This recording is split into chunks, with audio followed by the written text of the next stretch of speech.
Well, hello everybody, and welcome to the 338th edition of the Boxing Asylum Nuthouse podcast. I am your host, Steve Wellings, and joining me on the call we have Ozzy Smith, Gabe Lewis, Adam Smith, and Andy Patterson. Welcome to you all. Hoping to have Rapping Rob Kelly and Dave the Hater Loback jumping on a little bit later on. Let's get stuck straight into it, shall we, everybody? Over in London, Gabe, we'll go to you first of all. The O2 Arena, Vasyl Lomachenko reigning supreme. He now has 3 world titles at lightweight, beating off a really spirited display, I thought, from Luke Campbell, to be honest. Tell me about the scores, Gabe.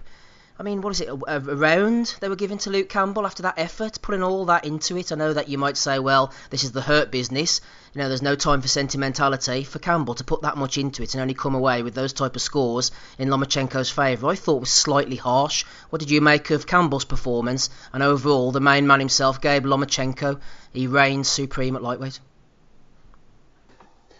Well, I mean, I thought he fought a tremendous fight. I wasn't expecting it to be as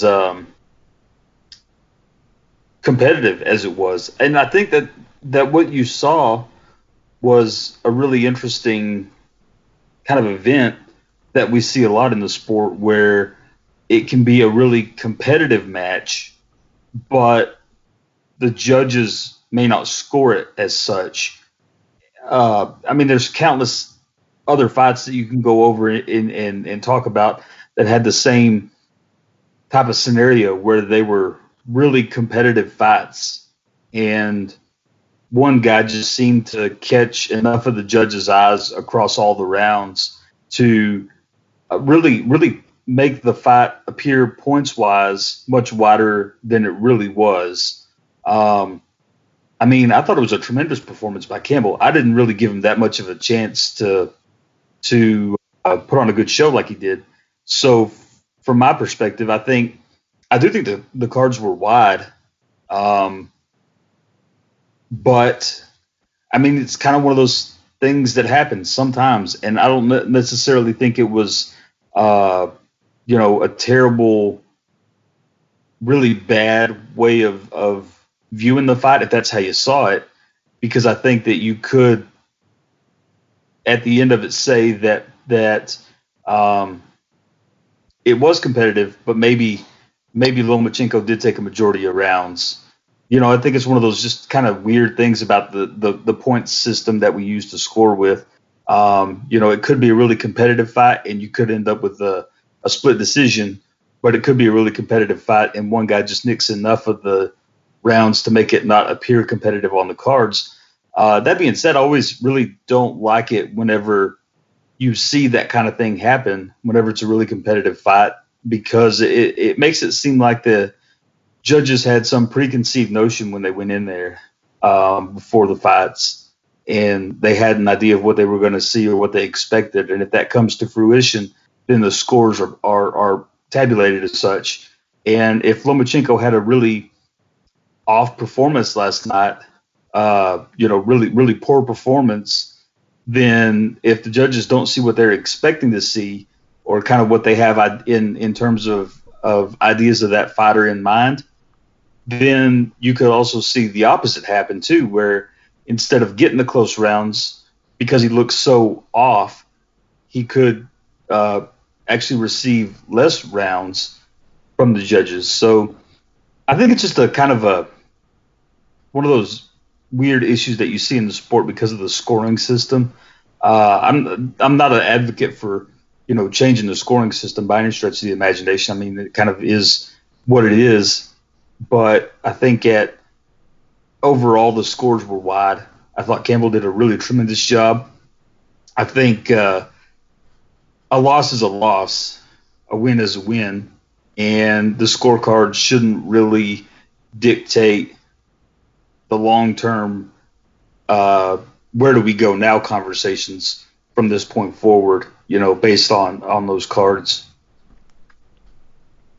Yeah, some of the guys in the chat, shout out to everybody there, seem to be divided. In hindsight, Loma pissed it, says Paul DJD. The scorecards were a joke, says MB. A few of the guys think that Lomachenko was a worthy winner, maybe nicking a few of the rounds, which made it wider at the end than it perhaps was, but Lomachenko, Yeah, got the job done, Ozzy. What about, as dominant as Lomachenko was, then looking at his weight, Oz, has he reached his weight ceiling, do you think? Bob Arum mentioned going back down for bigger fights. We're looking at maybe going in against the likes of Mikey Garcia, who's probably north of 135. Goodness knows where he's campaigning at the moment. Gervonta Davis.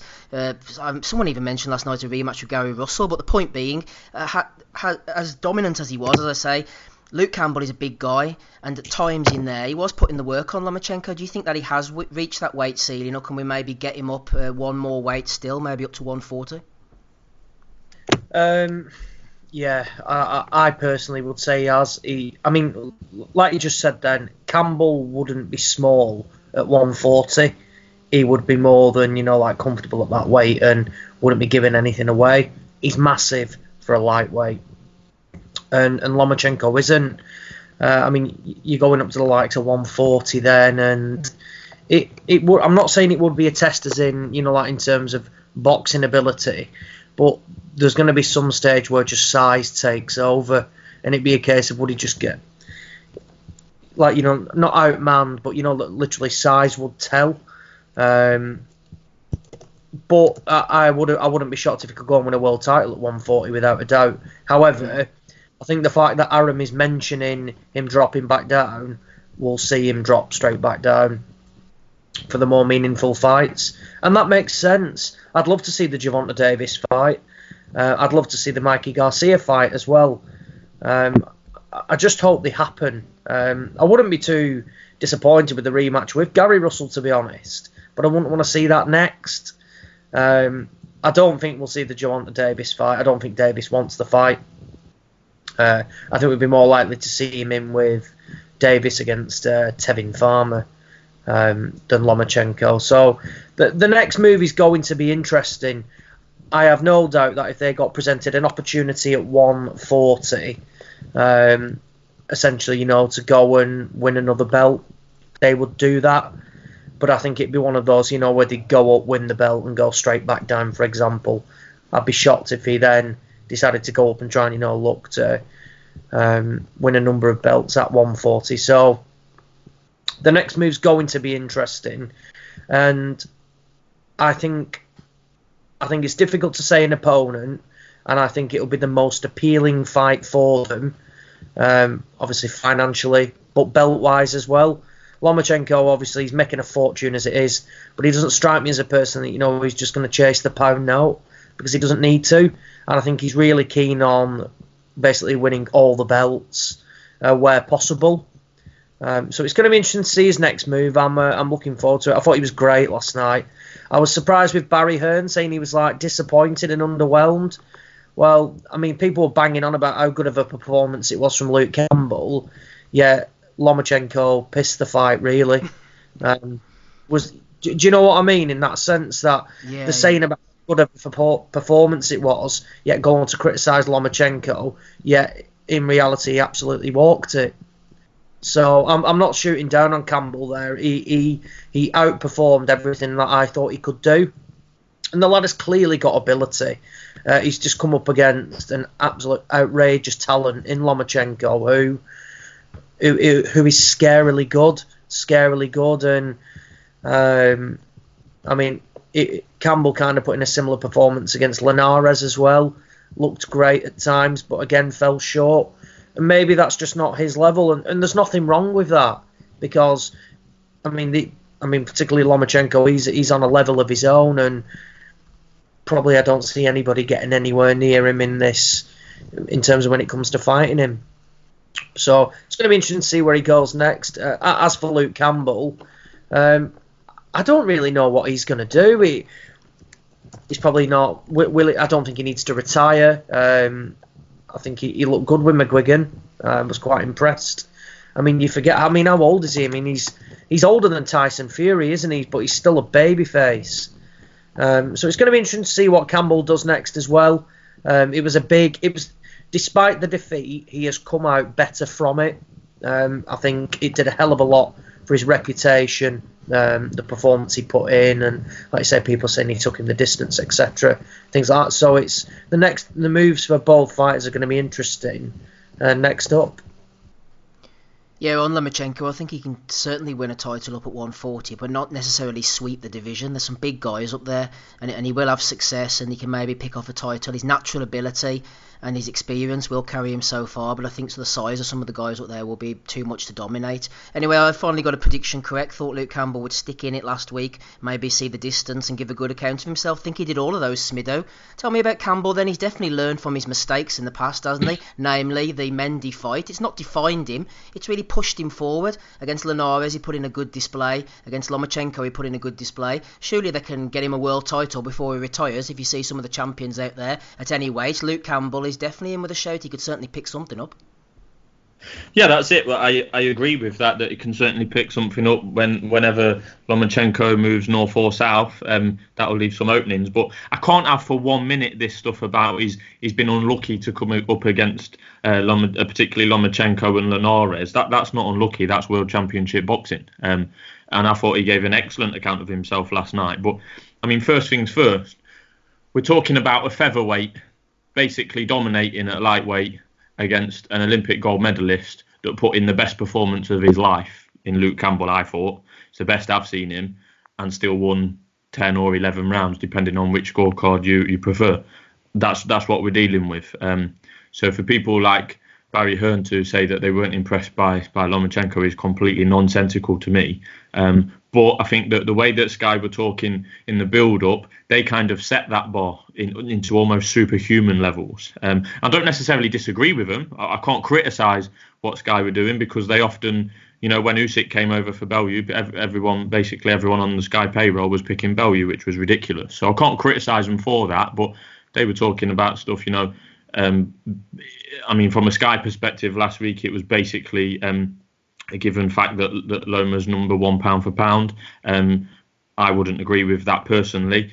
But yeah, they spoke about it like it was a fact. There was people saying he's the best fit since Sugar Ray Leonard and all this kind of stuff. Could be the greatest ever. I think Macklin or Bellew said something like that. So they've kind of built that up and going the distance.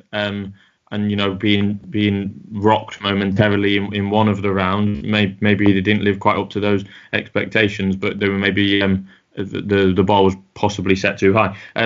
Yeah, Campbell, that's the best. That's the best we've seen him. I thought it was excellent in terms of highly technical boxing from both, and you've got to give Campbell a lot of credit. But at the end of the day, he has been widely beaten. But it doesn't take anything away from that.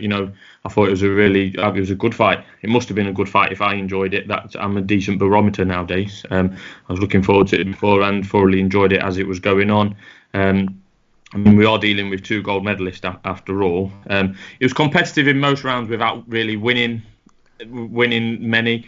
Obviously, he won the first because Lomachenko pretty much threw nothing. He was well in numerous other rounds, the 4th or the 7th when he rocked him, possibly the 9th or 10th from memory. So he was well in a lot of the rounds. But what I enjoyed about Campbell was he stuck to the game plan throughout. A lot of people, he's made a lot of people quit.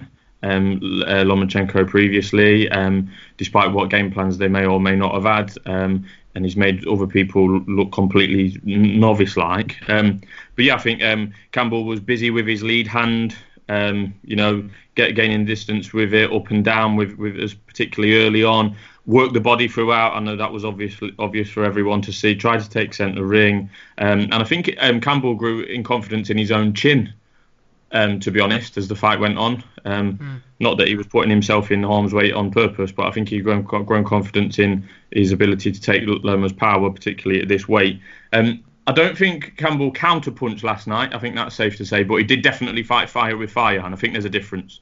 I think you would be foolish to try and counterpunch, to try and deliberately go out there and say, my game plan is to counterpunch Lomachenko, because a lot of the time he's thrown and he's gone before you can even blink. So, but yeah, fighting fire with fire, particularly to the body. I mean, there was a couple of rounds where they finished almost toe-to-toe, which we wouldn't have predicted last week. So I thought that was good from him. But what you've got to say about...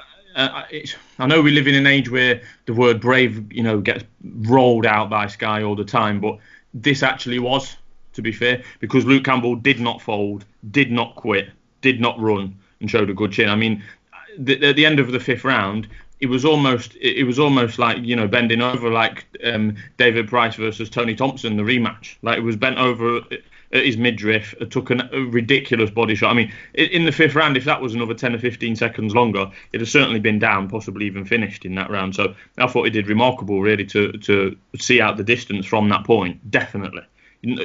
Not many people at the end of the 5th round would say, is Luke Campbell going to wear the final bell? Not many people would have said, yes, he is. So I thought that Campbell deserves a lot of credit. I think he will come again. But yeah, it's just, he's definitely not unlucky that he's living or breathing in the time that Lomachenko's there. You could say the same about Andy Murray. It's a load of shit. That's sport. There's always going to be someone that's better than you on the most occasions. Loma did his thing, didn't he? Fantastic movement. I mean, it's everything that we will say tonight has probably already been said, but I think Lomachenko could make you feel like you've lost a round without him throwing a punch, because his movement and his feints in, out, sideways, head movement, in the pocket, out the pocket, fantastic, constant pressure, making you think. The guys commented on that last night on the broadcast. That I think Lomachenko's lead right hand is a lot more than a jab, and a powerful one at that.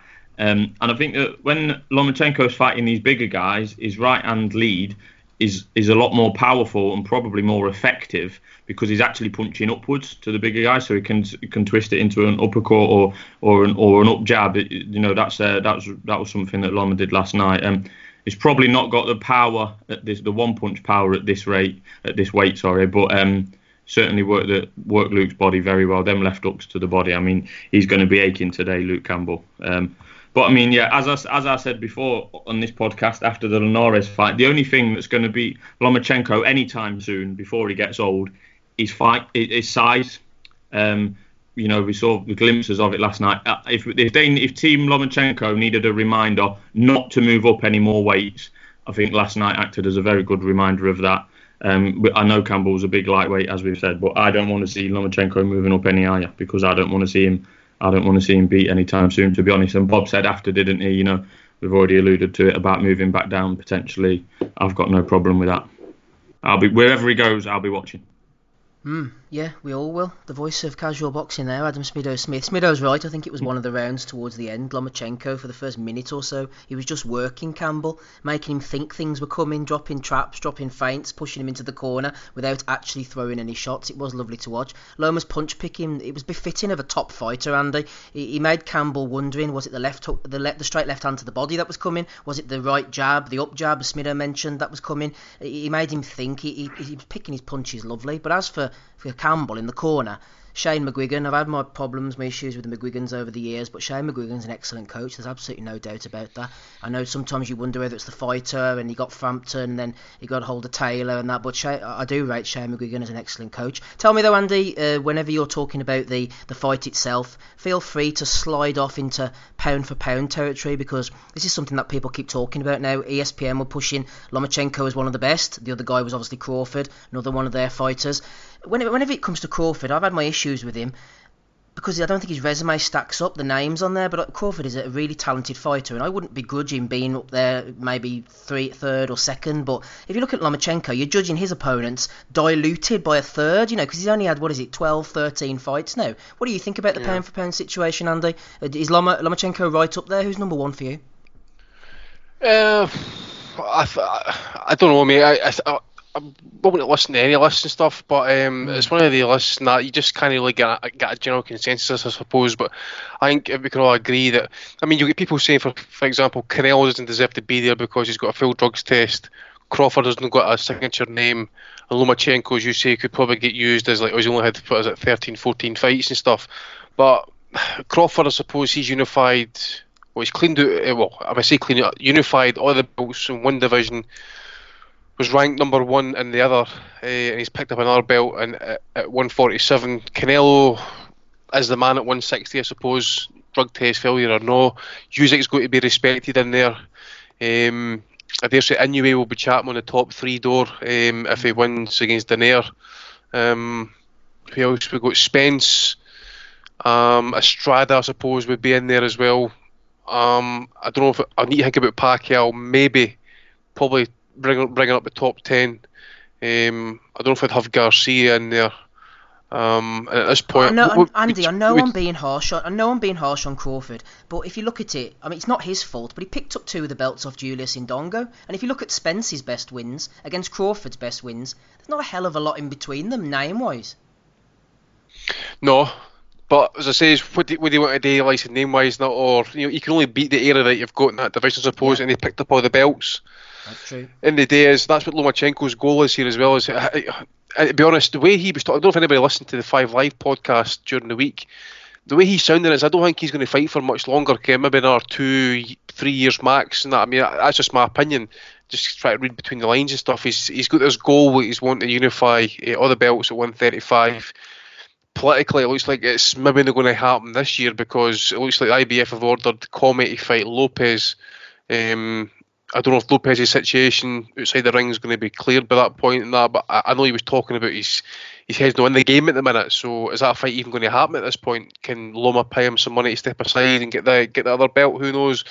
And he's going to probably talk about coming back down in weight. I don't know. As I say, I can get the point where people say is like he should have stayed at 130 because that's his natural weight and that. But you need to remember as well, some people were actually ducking him at 130. So he went up, I suppose, got the bigger challenge, or not the bigger challenges, I suppose, but the bigger guys, which are bigger challenges, and he's and tested himself, I suppose. The other thing as well is, his last 2 fights, what's that, Pedraza and Luke Campbell, and that, 2 top end guys at 135, and he's done it coming off shoulder surgery, and they don't have a problem. His knuckle as well in his left hand for his last fight or something as well. So dislocated knuckle, yeah. Something like that. So he's coming back injured and that as well, and I'm not making excuses for him. Like he's come back and he's beat these guys. Campbell last night, fair play to the guy. He stuck to the game plan. He had periods of success, uppercuts. Did really well with the body. Used his reach really well at times. But Lomachenko, when he went through the gears, it was just, for me, it was the quality. And in the end, I've got no complaints as such with the kind of wideness of the scorecards, because I just thought that. If you want to talk about that, maybe those rounds were nicked and that, right? And then okay, the rounds were nicked because I felt that Lomachenko's quality was just that. He was dipping in, he was working to the side at times, he was working the body pretty well.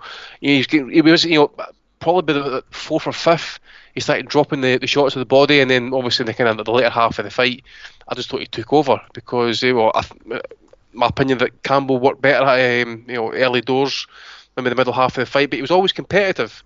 And maybe it's just on the night it was the wrong fighter for him. And they did say when Garcia was champ, they were hoping he was going to vacate the belt, and then they would end up fighting. I think it was the Frenchman again actually for the title, and Lomachenko got made the mandatory, and they all started moaning it wasn't fair and all that sort of shit. So he got this opportunity. Fell short again, I suppose. But he's not disgraced. I mean, at the end of the day, he is. I think if he hangs around, at some point he will get a belt. I just think he's not going to get one in the next year or so. So as for Lomachenko next, I think he's going to be out until at least December. I don't know who's going to fight next in that, because obviously that other belt unification is not going to happen this year, I don't think. But as for Campbell and that, I mean, for a comeback fight, what about the Selby Burns winner? That fight's been announced for, is it the Taylor undercard, I think it was? Yes, that's right. Potential do we know what fight. Weight that's going to be at, Andy? I mean, there's a question there. Lightweight. He's going to say. I mean, because okay. Fair. We're looking forward to that one. We'll also be talking about the undercard a little bit later on. Controversial as it was, entertaining as well. We'll spend at least an hour discussing how Islandi Lara. Going to get Gabe stuck in on that one shortly. Questions from the listeners, Bellew of the Weeks, all on the board before we get out of here for another week. Big weeks call for big personalities, none bigger than rapping Rob Kelly. Good evening, Rob. How you sounding? You with us yet, I'm Rob? good, dude. I'll be back to you in there 2 minutes. I'll jump in 2 minutes. I'll give you the nod there. But no problemo. Hello to everybody, and hello to Andy. Catch us in a sec. All right, Rob. Cheers, Gabe. Just before we get Rob in, then tell me about possible future opponent for Lomachenko. What about Gervonta Davis? Nice fast hands, decent southpaw jab, huge punching power. I think Gervonta Davis. I don't think he'll take the fight now, but he could cause Lomachenko quite a few issues. Gabe, what do you think? Can I say something? Sorry, Gabe. Just do we really, honestly, really believe that fight's ever going to happen? No, Seriously, I mean, but I think Davis would give him issues if it did. Yeah. I mean, fuck, we've got Leonard Ellaby talking about boxing fans didn't want to see Crawford against Spence. He actually said that, by the way. Nobody wants to see that fight, apparently, according to fucking Leonard Ellaby. There's no way that fight's ever going to happen. No, I don't think it will either. But if it did, I think Lomachenko would have found another gear. And I don't know. I mean, I suppose it would be competitive. I think Davis has some good attributes. But I think, if he doesn't land a good punch and spark Lomachenko, it's going long. And the longer it goes, I would favor Lomachenko, just because we know that Tank Davis tends to blow up in between fights. If you've seen any of the videos of him, in between fights, he gets fairly big, and he's not a small guy. So I would tend to think that Lomachenko would take that fight. I mean, it would probably be similar to the Luke Campbell fight, in that it wouldn't be the easiest night of his life. But what we're seeing now is, kind of a weight differential. Well, I think Davis is going to come in pretty heavy as well. I think he's draining down that low. I haven't watched recently or heard of what he's coming in at on fight night. But I would highly suspect that he's blowing up pretty big after the weigh-ins. So I think it could be a difficult fight, but I think Lomachenko would find a way to pull off his usual business, even if it is a little bit of a nasty kind of fight. Both of the guys last night had a common opponent. Luke Campbell lost to Jorge Linares. Vasyl Lomachenko obviously got the win over him. Now, Linares, I thought had retired, but he's appeared on the BoxRec schedule. He's fighting in Japan next Saturday evening, 7th of September, against a certain Al Toyoigon. So that should be a nice, easy win for Linares, who has a little flag next to his name. So maybe they're waving the red flag for him coming back. Not sure what he's got left now. He's had 50 fights, Linares, 45 wins, 5 losses. He is very talented. Everyone knows I'm a big fan of his, but he's a little bit brittle, so maybe he should hang them up. But, Tekken Promotions have got him the opportunity there. So while we're waiting for Rob to rear his head, let's move on to the undercard then. Ozzy, starting off with you. As interesting as watching grass grow, I was thinking last night. I'm talking about Hughie Fury losing 117, 111 across the board against Alexander Povetkin. Liam Wynn, over on the Facebook page, seems to be a little bit more interested than us, Ozzy. He said, how does Hughie Fury's chin stand up compared to the current top 5 heavyweights? So how does Hughie Fury's chin stand up compared to the top 5 heavyweights? So he obviously thinks that the fact that Hughie was taking the Povetkin bombs is a reason for a tick on the old Hughie Fury resume. Yeah, you can clearly take a shot, but it means fuck all when you don't throw anything back. I mean, he's lost 3 fights now. The most competitive one was Joseph Parker. After that, the Pool 11 Povetkin ones. We were told we were going to see a new Hughie Fury. I didn't see anything new at all. Again, I feel like he was. Well, I mean, to be fair, he was coming off, that high-profile win against Samuel Peter, which NSC Sports dubbed one of the fights of 2019. So we all know about that. But yeah, he can clearly take a shot, which is great. But I don't think he's at the level that maybe Peter Fury thinks he's at. He could well get there. I mean, I can't see it at the moment, but it's a case of look. So after getting beat off Kubrat Pulev, we all called to go away, go and get some decent wins under your belt, and then step up gradually. He beats that waste of space Chris Norad on Channel 5, who was an absolute disgrace. He then beats Sam Peter, and then he's thrown him with Alexander Povetkin. So it's and he simply wasn't good enough, and I didn't think Povetkin looked great. I thought he looked half the fire in terms of the shape he came in at compared to the Joshua fight. But Povetkin kind of old-manned him a bit and bullied him towards the end. And if anything, you'd think Fury, the younger, potentially a bit more, a bit more going for him, a bit more of a bite to it. And Povetkin used all of his experience and got a deserved victory. I do think the cards were a touch wide, being fair to Fury. I don't think it was as wide as as the 3 cards were made out, but I can't say that he deserved a draw or anything like that. And it's back to the drawing board for him. Back out in December now, I think they said. But I just don't see what level they're going to put him at. I mean, they've got loads of...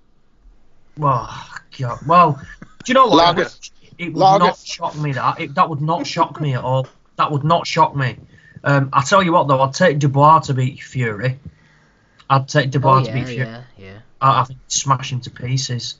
I wouldn't be shocked to see Fury against Martin Bacoli either, potentially, further down the line. But I don't know with Hughie Fury. Somebody mentioned it on the thing. He looks like the lad who goes to the gym and clearly has ability, but doesn't really want to be there, but does it because his dad wants him to. And I thought it's a pretty fair assessment that. He clearly wants to fight. I mean, you're not going to put yourself through these camps and literally get hit in the face if you don't want to do it, but I just don't think he's as good as his family and he think he is, to be honest, which, again, there's nothing wrong with that. I think he's a competitive European-level fighter. I just don't think he's a world-level fighter. Dubois would obviously smash him to bits, Ozzy. What about Nathan Gorman, Pub Dorman? Do you think he would beat Hughie Fury? I think he could do, yeah. I think the Gorman that we saw against Dubois, I think maybe he just froze a little bit. But I still think he's a very good fighter, Gorman. And that loss to Dubois definitely doesn't, say he's always an absolute fraud or anything like that. He was never any good. The lad's got skills and he can punch hard as well. And sometimes the loss can be the making of you. I think that'd be a decent fight. I don't think it would happen. I think they're quite close. The Furies and Gormans, with the gypsy background, etc., things like that. But there's some decent fights around, domestic level for Thingy at the heavyweight division. You could put him in with David Price, for example, out in December or something like that. There's good fights to be made, but if Hughie Fury has aspirations of being a world champion, then he needs to build his career properly. Not coming back against 2 no marks and then getting thrown in against, look, Povetkin's a legit world level fighter. So don't go and box the likes of Norad and Peter and then go in again out your depth when you don't learn anything from those 2 fights whatsoever. Yeah, MB in the chat said he fights like a sparring partner. I think he does. I remember there was a cruiserweight on the scene a few years ago, Michael Sweeney. He had a lot of talent. He used to hang around Emmanuel Stewart's camps over in Austria, get sparring with the likes of Adonis Stevenson, Chad Dawson, even Klitschko himself. But whenever he went into a fight, he was inspired. He was always in bad shape for some reason. He got beaten twice by Ian Timms. And, Timms is a good lad, but flip me, Sweeney had the talent, but he always used to come in with a belly, and he always went into that sparring partner mentality. And Hughie Fury just actually reminds me a lot of him. Take Aim said that was pay-per-view. I'm surprised the crowd stuck with it. Often they boo for a lot less. Yeah, I thought the crowd were very patient with the Fury fight. I thought that they would start booing and start showing their displeasure. No booing for you, rapping Rob Kelly. Everybody's in the chat getting pumped up for your appearance. I don't know about that. Prepare to disappoint them. Just because nobody could hear me. We're not on YouTube anymore, Rob. No pressure. That's it. Obviously, I want to hear your opinion on the... We're not on iTunes either. Fight. But I know exactly. But moving forward, Rob... I've never heard anything about that, Andy. No, mate, I've not heard anything about that either, man. Did you hear anything about that? No, man, my Twitter's been quiet about that. Yeah, mine too, man. It's me who's hearing it all. Before I forget, Rob, moving forward for Lomachenko, I'm really looking forward to this Commey versus Lopez fight that's going on towards the end of the year. I think it's a really good fight, and Commey potentially causes Teofimo Lopez a lot of problems, and I'm getting ahead of myself here, but that could be an interesting future fight for Lomachenko, which we expect will be made. Yeah, definitely. I think I'd prefer, from a spectator point of view, to see him in against Lopez. I think it's more of a star maker for Lomachenko, even more in terms of furthering his stock than Commey. Commey's the better fighter probably at this stage, but if Lopez will make the build up and all that more interesting to the casual fans and kind of bring in more traction to Lomachenko. But in terms of how he fought last night, there's not much more that you can say about the guy. He is sensational, and I heard some casual fans say today, they weren't that impressed with him, but Luke Campbell is so much bigger than him, and he said it himself afterwards in the on the ESPN card. They got him in the ring afterwards. And they asked him their questions, and he was like, they were saying, like, what was your father saying to you in between those rounds? Your father, Anatoly, what was he saying? And he was like, he was telling me to throw more punches, but I couldn't because his reach was too long. He was like, I couldn't get it. I couldn't do what I normally. In other words, I think there was a couple of factors at play last night. Obviously, Lomachenko's a southpaw. He's used to fighting orthodox fighters and spinning them around 360. He wasn't really able to do that with Campbell because he was walking onto the straight left. But like, I mean, you're looking at Campbell last night, Olympic gold medalist, guy who hasn't quite cut it as a pro, but has all the talent, all the attributes. Fought the perfect fight from his point of view. Did everything that he could, and he stuck it to Lomachenko's body as many times as he could. Even buzzed him a little bit, and still lost nearly every fucking round in the fight. So, you know, and there's no shame in that, like, because Lomachenko is, like, whatever you say about him, he's sensational. Like, he's absolutely unbelievable. The things he's able to do, his thinking is just 10 levels ahead of guys, and that allows him to, you know, that's evident in the fact that he's been able to come up and collect 3 belts at 135 when he's a 126 fighter. You know, he could probably make 126. He's the best fighter in 3 weight classes at the same time after 12 fights or 14 fights or whatever. So that kind of says everything. I mean, there's nothing. We said it last week. I mean, Campbell definitely did better than I thought he would. I thought he'd get stopped towards the end. He nearly got the exclamation point on it by getting the stoppage in 2 rounds. Lomachenko almost stopped him, but I mean, like, he's just breathtaking in terms of the pound for pound stuff. I've kind of him and Crawford up. I think they're kind of neck and neck to me. I know we talk about resumes, but some of the stuff earlier in his career, you can make arguments. Obviously, Lomachenko had Walters off the long layoff because Walters didn't take the fight the first time. He had, he was much bigger than Redondo and things like that. But like, since he's moved up to lightweight, like, to get wins, grind out wins when he's had proper adversity to face with technically sound guys like Linares who are much bigger.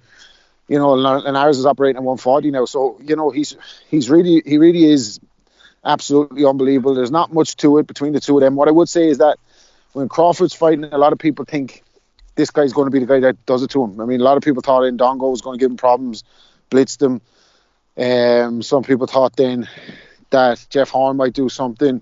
So, you know, he's kind of he just keeps coming up with the goods anytime there's been a question asked of him. Granted, like, he's in a nightmare situation as a welterweight because he's with ESPN and Heyman has all the good welterweights on PBC, so we're not likely to see him matched up or probably fulfill his potential pound for pound wise at welterweight until we see him tested at welterweight. But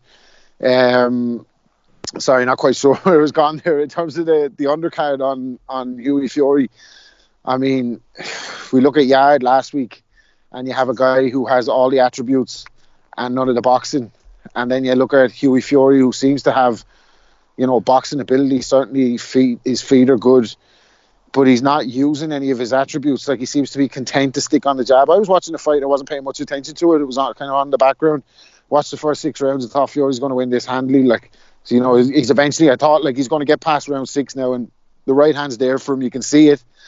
You know, he's surely going to start detonating now and trying to force the stoppage on Povetkin, like they'd said they've done in the first fight, or before the fight rather. But it's it got to a stage where Sasha was like thinking, all right, after 6 rounds, fucking, when I watched it back, it was like, this guy's not going to fucking throw. He doesn't seem to have any big power. I can walk to him and just keep trying to time that right hand. So I'm looking at Fury. I don't know. Peter Fury made an interesting point afterwards, and I'm sure we have a lot of listeners who at least do a little bit of shadow boxing, and he said that, you know, Hughie is an orthodox fighter fighting the other way around, or whatever way he fights, it's the other way around. It's not he's using his lead hand, his natural backhand as his lead hand.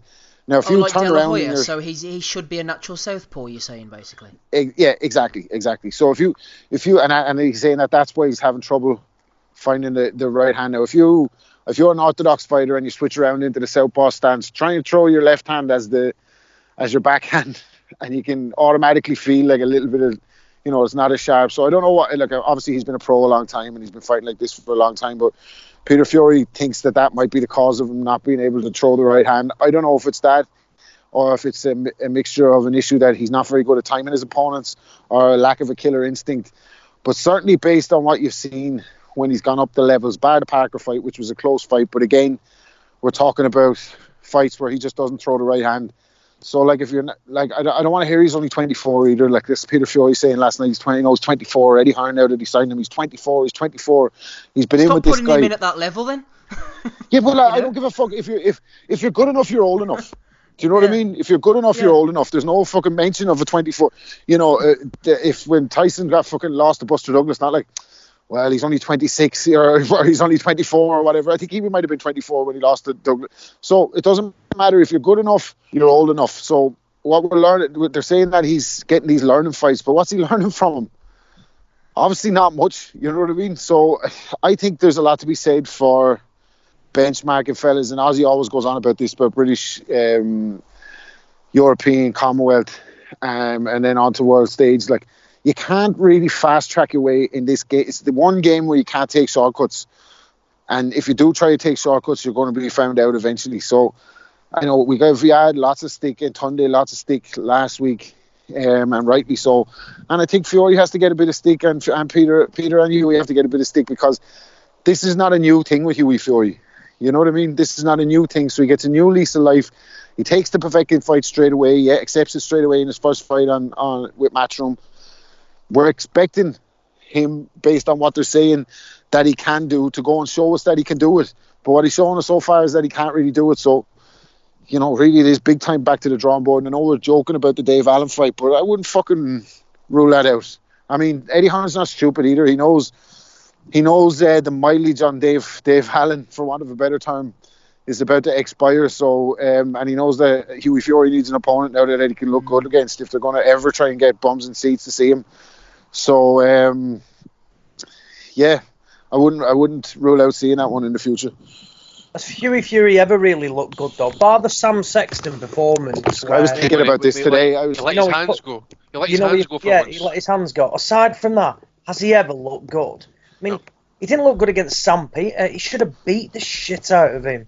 That should have just been, like a 3-round blowout. Like, go out, let your certainly since the ban and the time off and coming back with the illness or whatever it was, whatever those reasons are, that he was the retrospective ban or whatever, he hasn't looked the same fighter since he came back. Thought on the way up when he was knocking over the journeyman, I thought he looked actually quite exciting, very technically sound. But when they've moved him up in the opposition, it's not like he's out of his depth either, like the fighters are beating the shit out of him. It's just that there's a lack of willingness on his behalf or whatever to throw the heavy shots and get engaged in certain times. He just seems a little bit does enough to lose. The right hand. He always does, yeah. The right hand. He never cuts it loose often enough. You're right. Yeah. He literally, he may as well be boxing with one hand, because he just doesn't throw it. He does not throw it at all. And like we said against Sexton, I thought that was like, like not the coming of age type thing, but he completely changed. He went out there and he battered him. He looked a level above British level then. He absolutely annihilated Sexton, and it's the only time he let his hands go.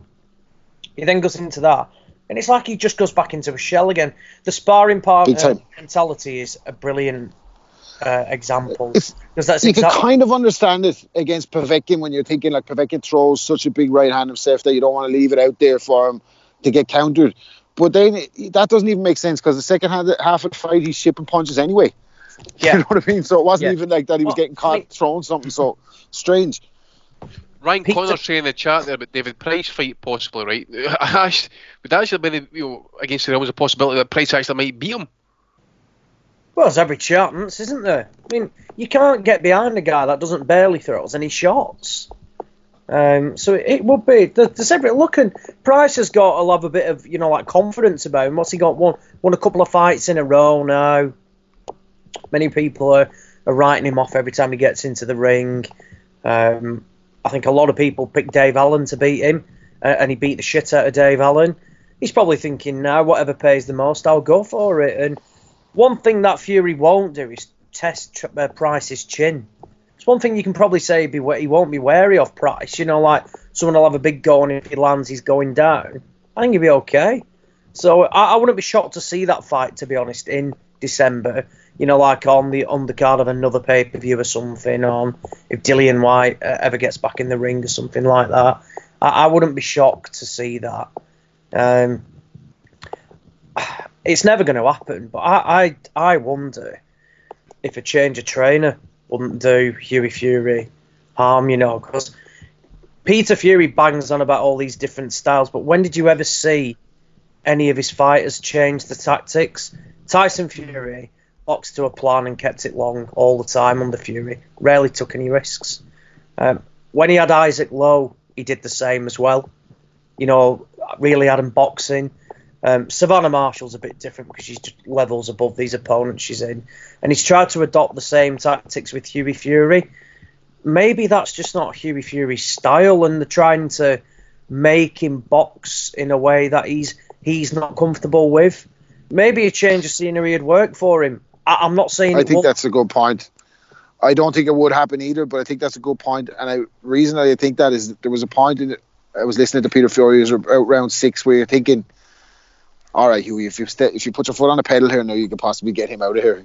He's there for the taking. Now is the time. You're not going to get Povetkin at a better time. 40 years of age, not in shape. I heard Peter Fury say he came in shape for the fight. I don't know what he was looking at, but he says to him in the corner, stick to your boxing. When I thought the time was right for him to. Now, obviously, he has the fighter and he's seeing stuff that I'm not seeing, and maybe it's his son, so he's extra conservative. But I thought, surely you're going to be encouraging him to let it go and go and do it.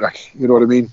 Put your foot on the gas. Let's start going through the gears. And there was just none of it. It's a case of stick to your boxing. It's not as if he'd absolutely cruised the first 6 or 7 rounds, and it's a case of, right, don't get caught. We know Povetkin can punch. It was far from that. It was really odd. The thing is, Povetkin's gases now after 5-6 rounds. Yeah. And he still couldn't get it done. It was fucking AIDS. He wasn't in shape either. I mean, fuck knows what Peter Fury's saying, but he wasn't in shape at all. That isn't. He looked old at the weigh-in. He looked old. The worst side, I think, for Hughie after that is that Povetkin was the one coming on strong in the second half of the fight. Yeah, exactly. That's really alarming.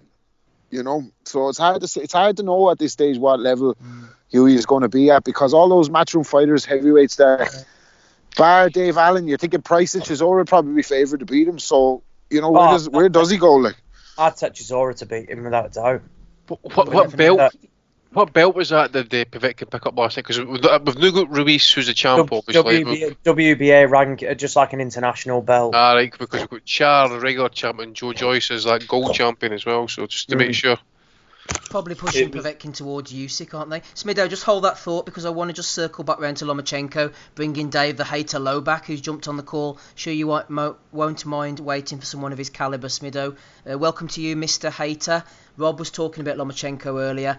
Maybe we should just appreciate him while he's here, Dave. I know that's a bit of a glib statement and it sounds a bit airy-fairy, but sometimes you're watching these guys, the likes of Lomachenko. I remember doing it with De La Hoya back in the day as well, watching him moving in and out of range, jabbing away at Luke Campbell, throwing the shots, analysing the data and all this other bullshit that Tim Bradley was coming out with. We should just maybe appreciate them, Dave, while they're around, while they're at their peak, while they're at their prime. A bit like yourself, really. It was a jolly good show, wasn't it, lads? I quite enjoyed it. Luke Campbell showed some good old-fashioned British bottle and made it quite a good contest. I believe Loma is a once-in-a-generation fighter. Will be considered among the ATGs by the time he retires.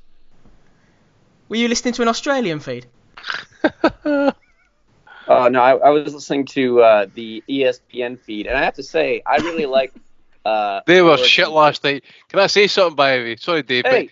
But Andre Ward, when he talks, by the way, fucking straight away, Timmy's like fucking a wee parrot in the background and stuff like that. Yeah. Did you watch it? I thought they were like us on a bad Sunday night when it's slow, where they're all interrupted. They're all interrupting each other and everything and fucking arguing. Your man Kriegel's just a bit part player, isn't he? Like, see if Andre Ward said he's got to be on his toes, and Tim Bradley would go like toes. Yeah, but even worse, right? In the Hughie Fury fight on the ESPN card, Ward and Bradley were saying, like, it's a mind made up thing here. He has to have his mind made up because Fury has, or Andrew Ward was saying, like, Fury has his mind made up that he's just going to let this fight continue like this. He's not going to make his mind up to go for it. So then they're asking, like, how does Lomachenko beat Campbell? And Timothy Bradley goes, I think he has to have his mind made up. I like the way they've sort of put Kriegel up in the stands now, out the way, haven't they? They've like ostracised him. Yeah, Thank fuck for that. They've still got a mic on him though. That's the only problem. Well, I think Ward's great. I like Ward's. Yeah, I like analysis. Ward. Yeah, he's good. Oh, Timmy barely said a damn thing all night, which is kind of strange. Like, occasionally he'll throw in the odd, like, after Fury Povetkin, he said something like, Huey's horrible. And he was right. That was awful. Just miserable to watch. Thankfully, it was redeemed by the main event. And it was basically, I think all of us knew that Campbell was going to give Loma some problems. I don't think any of us knew it was going to be as good as it was. Like, he landed some actual really quality shots on him. It was a good fight. I think he even shook up Lomachenko a few times. The cards were a little bit wide, but I think it was probably 118, 117 to Lomachenko was about right. Plus the 10-8 round here, and maybe there might have been two 10-8 rounds in there because he beat his ass a couple times. Yeah, he hurt him in the fifth, didn't he, Dave? Yep, the fifth as well. He was hurting him. He hurt him bad in the 12th as well. And I think the only thing that saved him from going down again was that single leg takedown. Campbell might consider joining the UFC after boxing. One thing I liked, Dave, after the Huey Fury, whenever they said to Timothy Bradley, I think it was Tessitore, said, "What would you say to Huey Fury?" And he was like, man, I don't know what you would say to him after that. Keeping it real. I'm sorry you make a living in this sport. This is gonna sound terrible. I think you should finish. No, I think you should finish. I think you should finish. I thought it was brilliant when Bradley. This is exactly why I couldn't bring myself to pick Huey last week. Like, I thought he has the style to beat an aging, slow, fat Povetkin who didn't even look good on the scales at all. And he should have. Like, he started off the first 3 rounds, he looked good. He just didn't have the will to compete down the stretch. Like, he needs things his own way. And I think it's hard to tell the difference between Ward and Bradley sometimes. Ward's the better analyst, but one of them said he's got the sparring partner mentality, and maybe he does because that's how he fights. He doesn't go out of his way to win. He doesn't fight with fire, and he has been a sparring partner for some real good guys like Tyson, his cousin, in the past. And didn't he spar with Klitschko in the old days? I'm not sure. And I agree with you, Dave, by the way. I agree with you on Ward and Bradley. I also struggle to differentiate them. I was saying that Bradley was saying things last night and other people were saying it was Ward, so I also have that problem. Yeah, luckily... The two boys think all black people sound the same. Two middle-class white boys getting stuck in here. Plus, stylistically, both like to use the head, both like to go to the body, So neither one's a big puncher. It's just that they're basically clones. Right, let's move on then. You're listening to episode 338 of the Boxing Asylum Nuthouse podcast. That's Dave the Hater Lowback you heard there, rapping Rob Kelly as well. Ozzie Smith, Adam Smith, Gabe Lewis, Andy Patterson are all with us. Right, Smido, let's let you off the leash. Gazapalooza came in with a question on Twitter. He said, as talented as Huey Fury may be, you do not score points by avoiding punches. You score them by landing. He was not aggressive enough, wasting too many rounds trying not to get hit. The same reason he lost the Parker fight. What do you think about that, Smid? Well, I think he's bang on. I mean, as Ozzy said, we was promised last week to be seeing something new, something brand new from Huey Fury. We saw fuck all brand new. There was a well coined phrase on this boxing asylum even before I came along 5 years ago. It was fucking AIDS, man. It was AIDS. It was shit. I mean, I'm sitting here. I've paid half of the fee with me mate to watch pay-per-view boxing, and the co-main event, or the chief sport, whatever you want to call it, I've virtually switched off. I was just flicking through my phone. It was shit. They've got to be massively disappointed, right? Because they have. Because he's lost 2 fights already. And, however way you want to cook it, he did okay in both of them. Maybe a shade better than okay against Parker. So they didn't have to take this fight. They've signed this little deal, which is like a bit of a franchise deal with Matchroom. Eddie Hearn's not fully committed to Hughie Fury. Hennessy Sports were still tweeting out all last night about Savannah and Hughie. So there's still something going off there. They're getting a slice of the pie. Just using Eddie for the TV really, and the exposure and the access to his fighters, similar to what I thought Frampton and the like were doing with Warren way back. But no, they're going to be massively disappointed. They've taken a fight, chief support on pay-per-view, when they could have took a nice Matchroom debut, as we've seen many of, and they were shit. And as we've all said, Povetkin didn't look that great on the scales. He didn't look that great in the ring. He's no longer doping, so he's no longer brilliant. Well, not that he was brilliant before, but he's no longer, that far above average, to be honest, at the moment. 40 years old on his next birthday. I just think, massively disappointed for Fury. I don't know where to go from here, honestly, unless he wants to start becoming, like we say, in these British title fights. But I think they already think he's above that. He ain't going to be going in with the likes of David Price and people like that, and Dave Allen, surely not. But he's a high-class survivor, Smido. He's a high-class survivor. Well, yeah, but brilliant. Fucking well done. You're a high-class survivor at 24. You've already served a drugs ban. And, we shouldn't have high-class survivors and dual drugs cheats acting as chief support. I mean, chief support last night, they failed 3 drugs tests between them. No, you're right. I wasn't meaning that as a compliment. Yeah, not good. It's not good enough. Elsewhere on the undercard, Steve, if everyone's commented on Dewey, that Charlie Edwards, oh my word. I commented, it made me look a fool, that Mexican, whatever his name was, Aguila, made me look a fool because last night, his first I'd seen of him, I'd seen the stoppage of Selby, but no more than a minute's worth of YouTube. I thought he looked shit, that Mexican. He looked crude as fuck.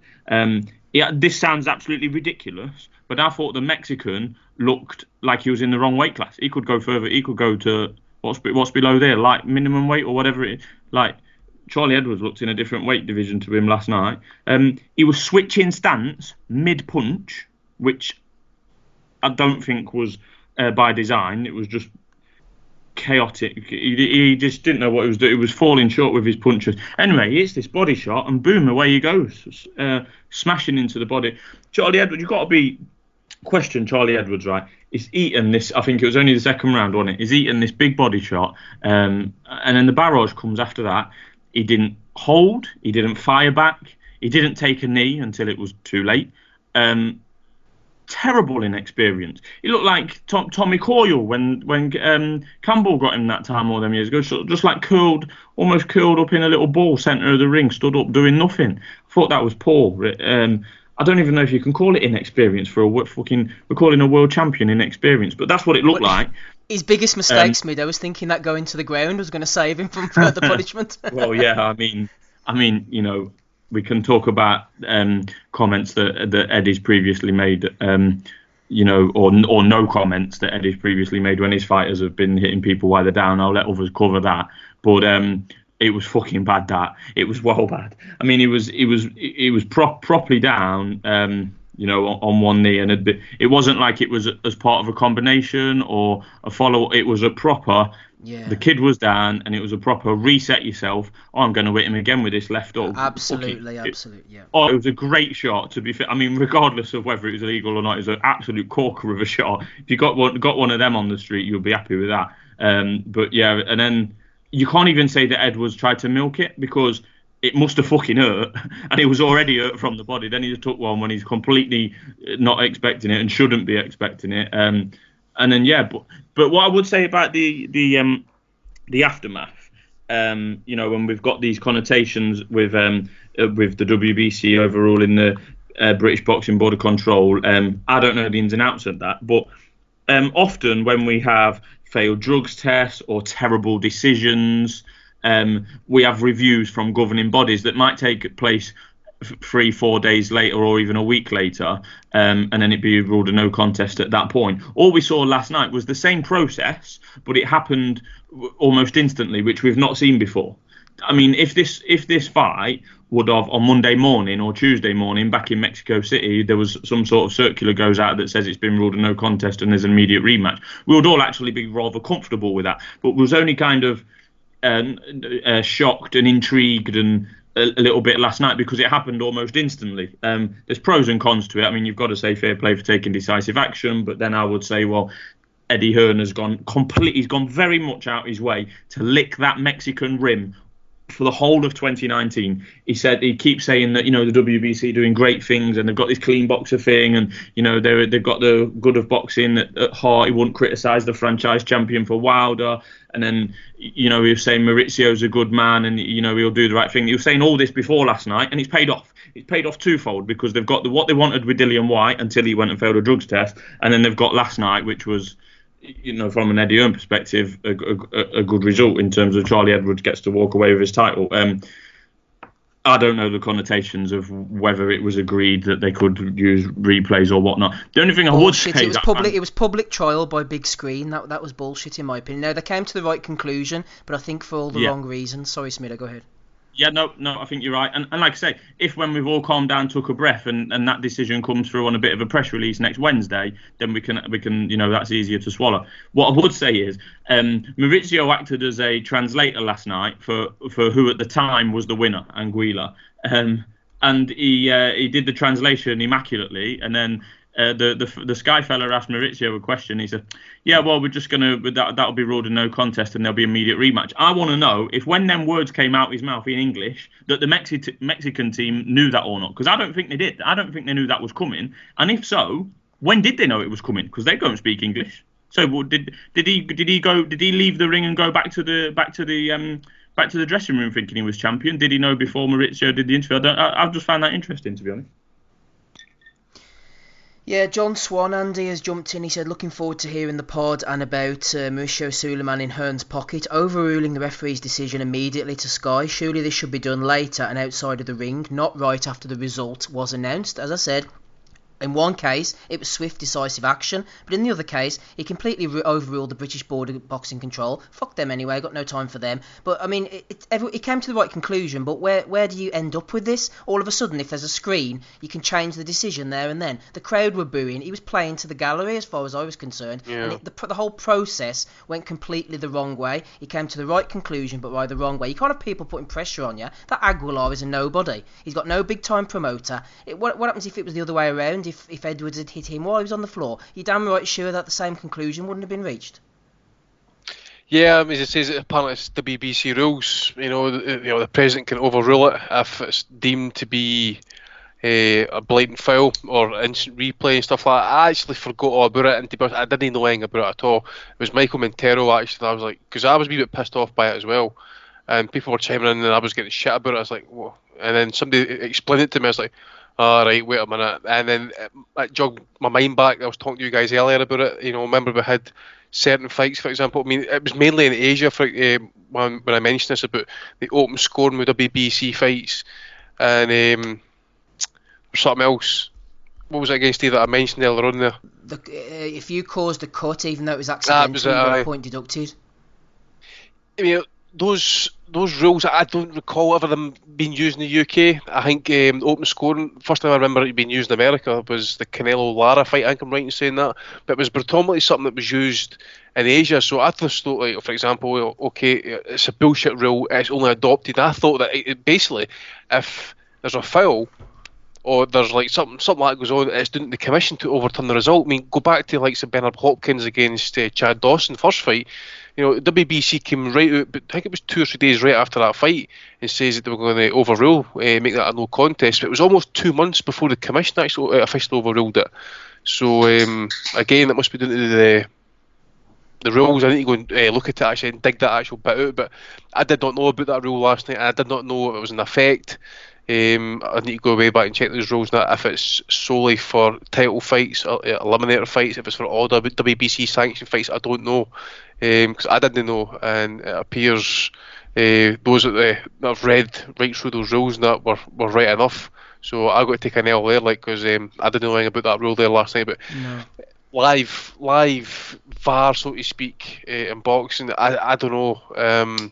okay, While we've got the the right crowd's result. booing And, along with it and everything. Yeah. well, I suppose at the end of the day, I mean, if you look at it, the right result, I suppose, came, in the end, But it was awfully quick, as I say. So, surely, the guys, there's due process, but it's a foul, definitely. But if we're going to use VAR and trial and stuff like that, I mean, if this is a WBC thing and that's what they're going to adopt for all fights under their auspices, then I want to see the WBA use the same thing in WBO and IBF because I'm a fan of Boatse, but if we're going to start using instant replay to start overturning results pretty quick on the jiffy, then Boatse could have easily had a no contest there last night as well.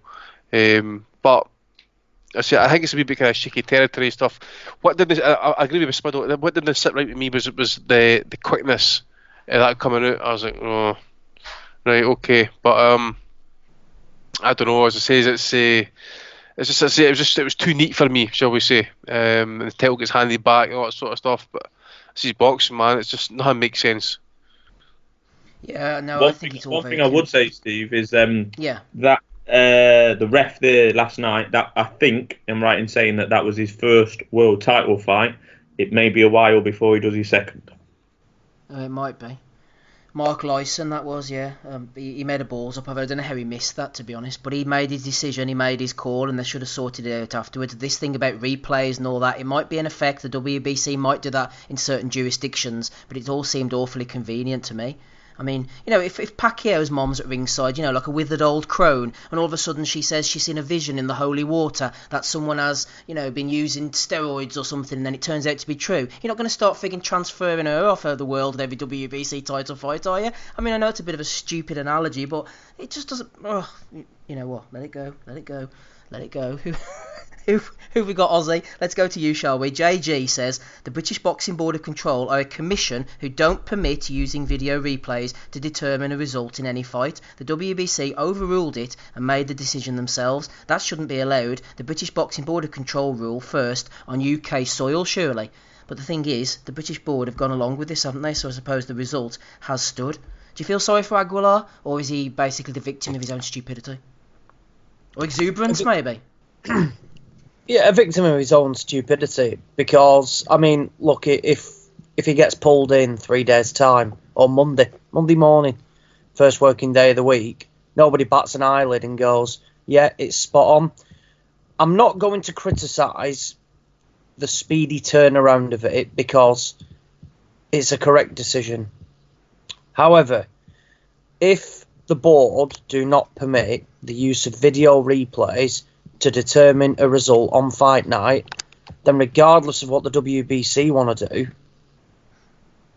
it's irrelevant. The board that they are the board for the country. It's their rules or no rules. None of this will bring in a TV replay, because imagine that incident happened in the, for example, Povetkin Fury fight. You couldn't go to the replays then because the WBA don't have the same thing. So you'd be saying, well, Povetkin's just won a title, for example, but Fury was on the floor, and he walks away with the belt, whereas Aguilera gets pulled up on it. I don't think Charlie Edwards will be wanting much of that rematch, to be honest. I think we heard stories. I think we heard stories ourselves of him being extremely tight at the weight, and it was very, very difficult for him to make it. I thought it would be quite... I'm with Smid. I thought it would be quite a pretty comfortable win, to be honest. I thought everything was against Andrew Selby going to Mexico. Apparently it was like fought in really, so many miles above sea level. Things like, basically everything that could go wrong in terms of conditions. He was hardly the most active, and it just caught up with him. So I thought it would just be one of these then, a case of he'd come over here and Edwards would just pick him off and it'd be comfortable, but far from it. And I think, we do remember we were told 2 years ago, when Edwards was stopped by Casemiro, that he was too big to make flyweight and he went up to superfly. Oh no, sorry, was it superfly he got stopped at? And he couldn't make fly, but I can't remember what it was.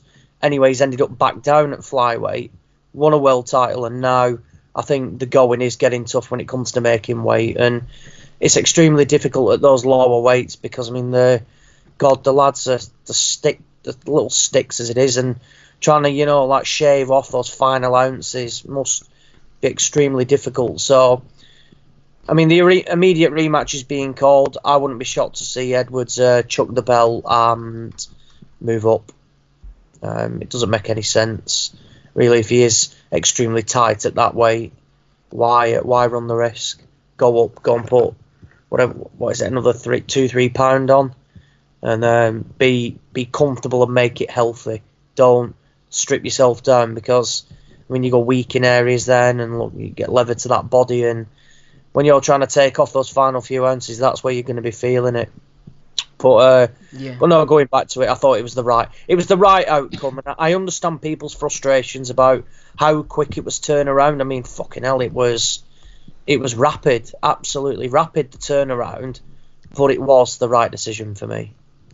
There was there'll be a lot of relief, I think, from Edward, because I looked at it last night, and Edwards, similar to Yafai or Katie Taylor or Ryan Burnett when he was champion, they make for Matchroom perfect pay-per-view world title fodder, because it don't cost them a lot, and they can say, well, we've got the main event, blah blah blah, and there's a world title fight on the undercard. Pretty much, to be honest, there's even, what you would class as hardcore fans don't really care about these weights. Contrary to, I had to be convinced, and I am converted by the likes of Andy down to the lower weights. But yeah, perfect fodder for pay-per-view over the years, and will continue to be so. Yeah, I agree. I agree with that. I mean, what'll be perfect for Sky, won't it, is if Edwards somehow sneaks one more fight in, and it is the rematch, and think of all the ingredients that they'll be able to throw in, the feisty rematch and the replays that will show of Edwards on the floor and him getting hit when he's, they'll pull out words like he was defenseless, and he has, he's got a bone to pick with Aguilera, and they'll bring him back over. So that'd be definitely like a December fight. They'd be loving that for a pay-per-view undercard. But no, it wouldn't shock me if he does move up now, and perhaps Sonny Edwards can go and fight for the vacant title, because he's obviously Charlie Edwards' brother and at the same weight. Well, let's move on through the undercard then, gentlemen, before we get on to the questions and then Bellew of the Weeks. Shout out to Connor Coghill, friend of the show, came on a couple of weeks ago, got a good win over Dean Jones. Martin J. Ward also got a knockout win, didn't see anything of that. Savannah Marshall, levels above this Daniele Bastieri. I don't know if she's a boxer, I don't even know if she's even female, to be honest with you. If Savannah Bastieri, that is, by the way. If Marshall fights Clarissa Shields, I don't know about the amateur game, but I think there's only one winner for me, and that will be Miss Shields. Rob, tell me what you're interested in from the undercard. Starting off with James Tennyson, the biggest puncher in Irish boxing, got rid of Atif Unique Shafiq with a Tayam Booth finish. He ended up bent over his two legs, Mr. Unique. Made him fall on his own leg. Yeah, James Tennyson, make him fall on his own leg. Cheers for that.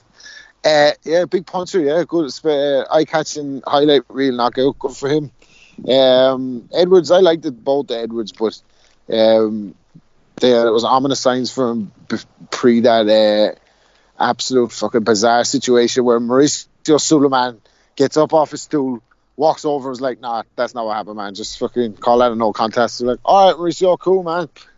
What I want to know is, if he could do that when there's been like a foul, why can't he do that when the fucking result is wrong in the fight? Be like, sorry guys, I'm sorry, and one of you had this 117, 111.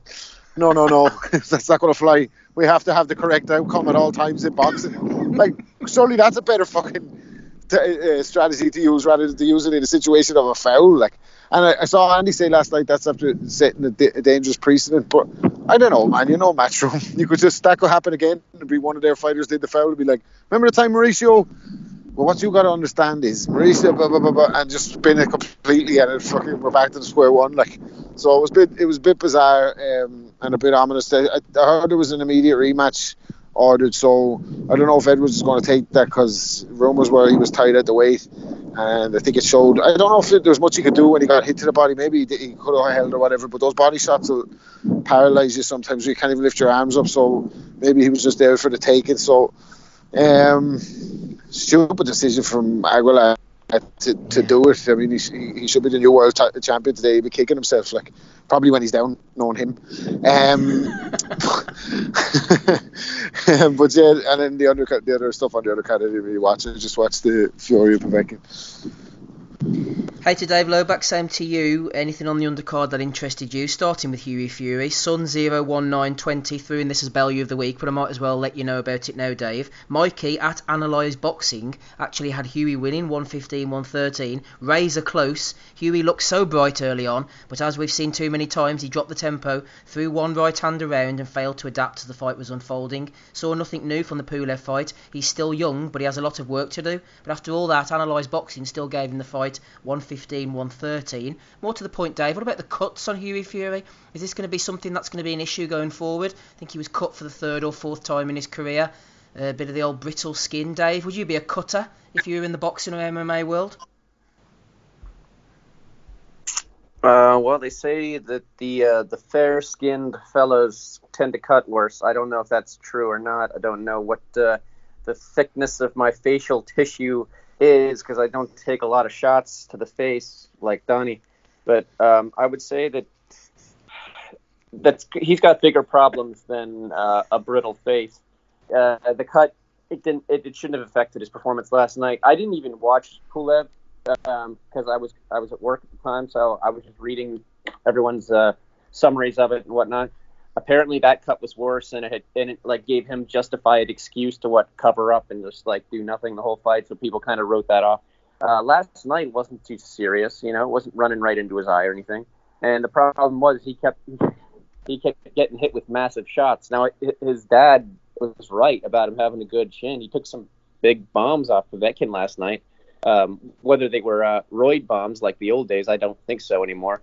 So Povetkin might not have his the kind of power that iced Mike Perez and Carlos Takam late in the fight. But, he's still a decent puncher. He wobbled Joshua in his previous fight. So Huey didn't seem fazed at all by the power. The cut happened because he got hit too many times in his face, and he's not that defensively skilled, honestly, from what I saw. Early on, he looked pretty good. He kept his distance. He stuck out the jab, moved his head a little bit. But as the fight wore on, he changed nothing, and if anything, he became less confident and less active with his hands. I stopped paying attention after about 6 rounds. I had it on sort of just as a distraction, and the commentators seemed to stop paying attention as well. They just started talking about Lomachenko's career highlights because they were so fucking bored. I saw somebody on Twitter saying it was a good scrap. In what universe? That was trash. I don't think it was that close either. I thought it should be about 116, 112, maybe 117, 111 to Povetkin. That might be a little unfair, but for me, Povetkin was the guy making the fight. He was the one coming forward. He was the one landing all the big shots, even if they weren't effective, because Huey Fury obviously is tough, and Povetkin's old. But I got to give it to Povetkin. He's doing more work in most of the rounds. He's throwing power shots. Huey's throwing a little weak seeming jab. Even when maybe around the 5th round, it looked like Povetkin was tiring, and he just like shot his wad. And it was the perfect opportunity for Huey to start unloading on him. He never did it. He just let Povetkin coast along, sort of get a second wind, and finish out the fight pretty strongly. If you could call that strong from anybody. It was just not good. I think Huey Fury's problem is his mind and his heart, and he's not getting anything. He's not going to change without some kind of sports psychologist or a rocket up his ass. It's not. I don't think it's about technique so much as it's about fire. Yep, needs to let the big punches go. Talking about letting the big punches go, Mark Magsayo improved to 20-0 on Saturday evening against Panya Uthok. Been following Magsayo for a while now, Filipino fighter, unbeaten down at featherweight. Really needs to get a big title opportunity. I think he might have had weight-making issues in the past. Coming up next Saturday, there is really nothing of any note. But in a Mexican affair, who should retire first? Mickey Roman is 61 wins, 13 losses, going in against Tomas Rojas, 51 wins, 17 losses. Those guys should really pack it up between the two of them. Just before we come to you, Andy, anything from the undercard that interested you, Gabe? Anything from the London undercard? If there isn't, then feel free to go over to Erislandy Lara in his 2-round back and forth slugfest against the durable Ramon Alvarez. But undercard first, Gabe, if you wish. I have nothing at all to add. Matter of fact, it was so boring I'm about to fall asleep talking about it. That's how bad it was. Don't give a shit. Fuck Fury. Fundera was on that card, was he not, last night? Yeah, he drew against Jamonte Clark, Gabe, and also a win for friend of the pod, Duke Micah. I didn't get to see any of that. Did you see Lara? I did. I watched the whole PBC card. The Towering Inferno was on. Eked out a draw somehow. That was...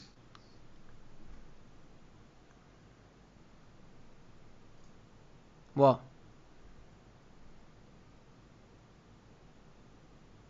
You right there, Gabe? He short-circuited. Muted Get a himself, stroke, no? Gabe. Oh.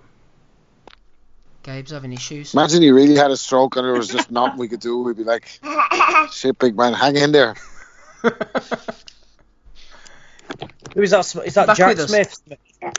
Yeah, we've got a new guest on the line here. He knows more about boxing than me. You beat me to that one. Steve, I'm just going to talk about I saw Joe Cordina. Yeah. That Gwyn fella put up a right better fight than what I was expecting. Couldn't punch, could he? That was the only thing. Yeah, I thought because I've not seen that much of Cordina, but he's one of them, right, where I think he thinks he punches harder than he does. I think that was clear last night after 3 or 4 rounds. That Gwyn stuck in there pretty well. I mean, Cordina was a clear winner, to be fair to him. But yeah, it was just good to see Cordina. I've not really seen much of him. I know he's had injuries and that. But yeah, that was a decent enough scrap. Not pay-per-view worthy, like. I'm going to have to bail here, lads. I'm in big trouble with the baby, as you can tell. No problem. Thanks for me though. Yeah, thought Cordina boxed quite well. Gwyn just didn't have the power, unfortunately. Gabe is still alive, everybody, thankfully. Gabe, how are you speaking? How are you sounding? No, lost Gabe. I think he's muted himself again. This is great radio, Andy. Really enjoying ourselves here. Hopefully you're still alive, are you? Yeah, Gabe saying his wife's phone 911. What the fuck? I don't know.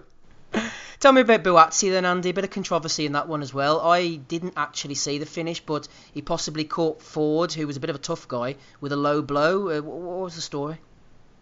Well, the angle that I seen, I was watching the ESPN feed, and that it looked like there was a low blow. As I say, it's just, again, as I say, it's a dangerous precedent last night that fight gets overturned pretty quick. But it's in the WBC rules, it's in the WBA rules and stuff. But what I say, it was tougher fight than what I expected, actually, to be honest with you. Okay, I think I'd be right in saying that maybe it was because he was going down. I really don't know. But he was I can't remember what round it was actually. Was it the 6th or 7th? I think was the stoppage. I think it was. But 7th, I think, wasn't it? 7th. As I say, but actually he's got a really good jab in that, as I say, and he was landing some really good right hands and stuff. And it just looked like that Ford was happy to kind of like continue with the counters and stuff. But I just thought Boatsy kind of was much stronger.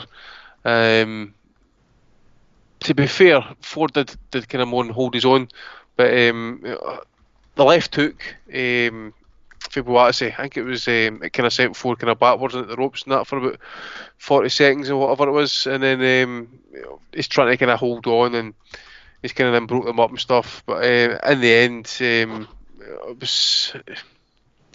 looked like it was a low blow to me, in my opinion. I don't know if Ozzy's seen a different angle at whatever on that, but that's what I saw. I think the fight should maybe get called as a no contest, but probably won't, because at the end of the day, he was getting beat up anyway.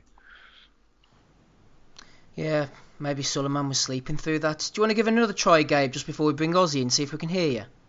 Gabe is speaking, apparently, everybody, but nobody can hear him, unfortunately. This is a very serious situation.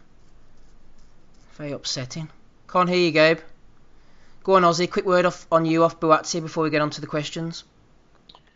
Yeah, it's an interesting one with Buatsi. I mean, we get a lot of hype saying he's the next big thing, and we're excited, etc., things like that. But the matchmaking of him just bemuses me completely. I mean, Eddie Hearn, we've got to remember, Ryan Ford was a penned opponent for Anthony Yard, and Ford pulled out with about 2 weeks to go, and Hearn lapped it up and slated Yard for the calibre of opponent in Ryan Ford. And now we're seeing him over here boxing Buatsi, and I can't work out what they're trying to do with him. I was more than happy to see him win the British title. Great that. And he smashed Liam Conroy to bits. Showed he's a level above. Great work. Probably doesn't need to defend it unless it was going to be against someone, like Callum Johnson, because in reality, I think a lot of the light heavies coming through, Buatsi is better than. 2 fights after that, Periban is just washed, and it was on short notice. And then Ryan Ford, and I can't work out what they're trying to do with him. And remember Paulie Malignaggi saying that he brought Reynold Quinlan in on like 2 weeks' notice, and he just went live on Sky and went, for Joshua Buatsi, you don't need to be bringing Reynold Quinlan in on 2 weeks' notice. Give him a full camp. The outcome will still be the same.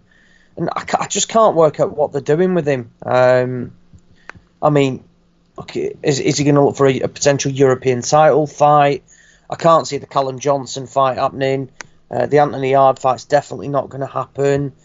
I just don't know. And I'm not exposed. He certainly wasn't last night, but he didn't have it all his own way last night. Thought he got tagged a couple of times.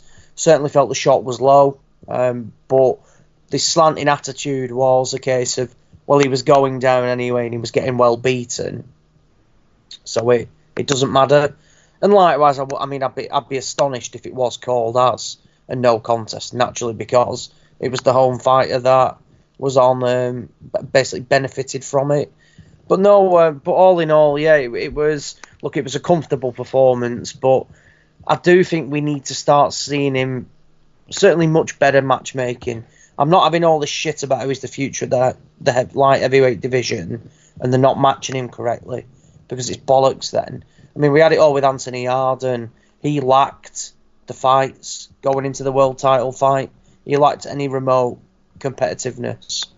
We don't want to see Buatsi do the same of these hand-picked, cherry-picked opponents, and then when somebody does put it on him, he hasn't got a clue what to do.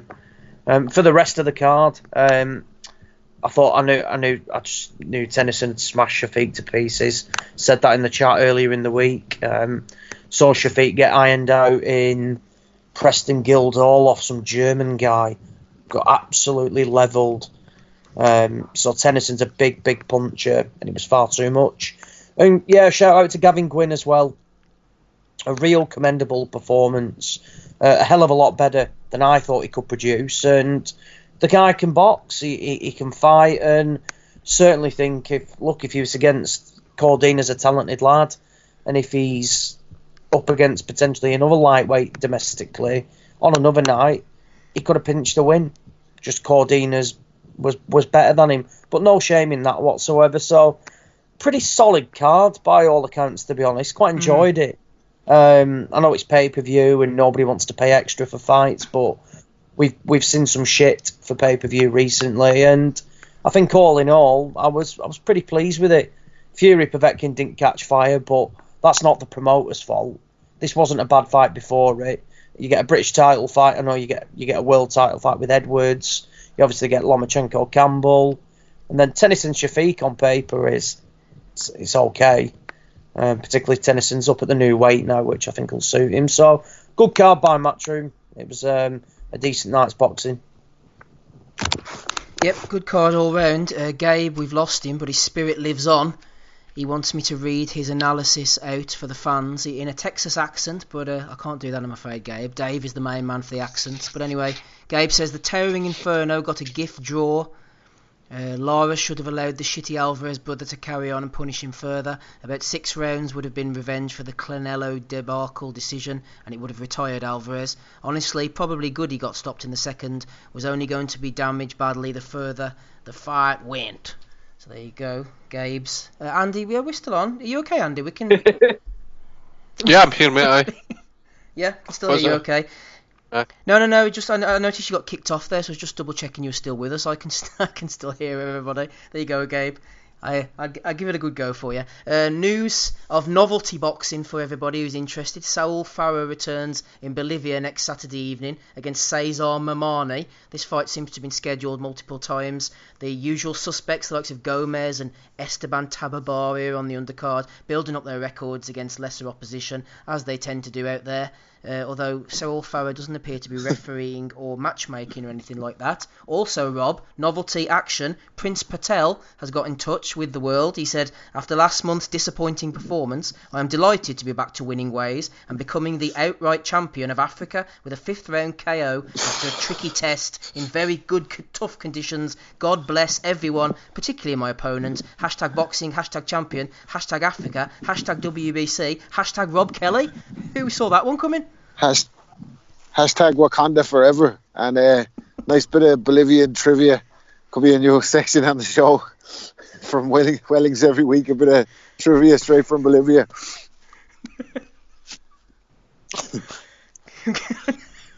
Fuck's sake. Oh, this place is getting madder. Well and truly the Nuthouse. Prince Patel's a fucking joke, isn't he? Who the fuck does he think he is? Don't you dare say that about the outright champion of Africa, Oz. Oh, he can take that belt, fucking shove it up his arse. He's now the outright champion of Africa. Boxing Union bantamweight champion he is. He beat Idi Kayumba. I'm thinking like, what goes through his head? He's just been exposed because he's fought absolute fodder for the best part of 3 years. And what does he go back to? Fighting fodder. Itty bitty coyote. And then he gets Idi Amin. Yeah. I wonder what his box rec resume. I wonder what Idi Amin's box rec resume would read as. For 5,000 and 0. I tell you, Prince Patel wouldn't be laying any claims to being the outright African anything if Idi Amin was around. Yeah, you don't see him winning the Ugandan title, do you? He doesn't want that. THD.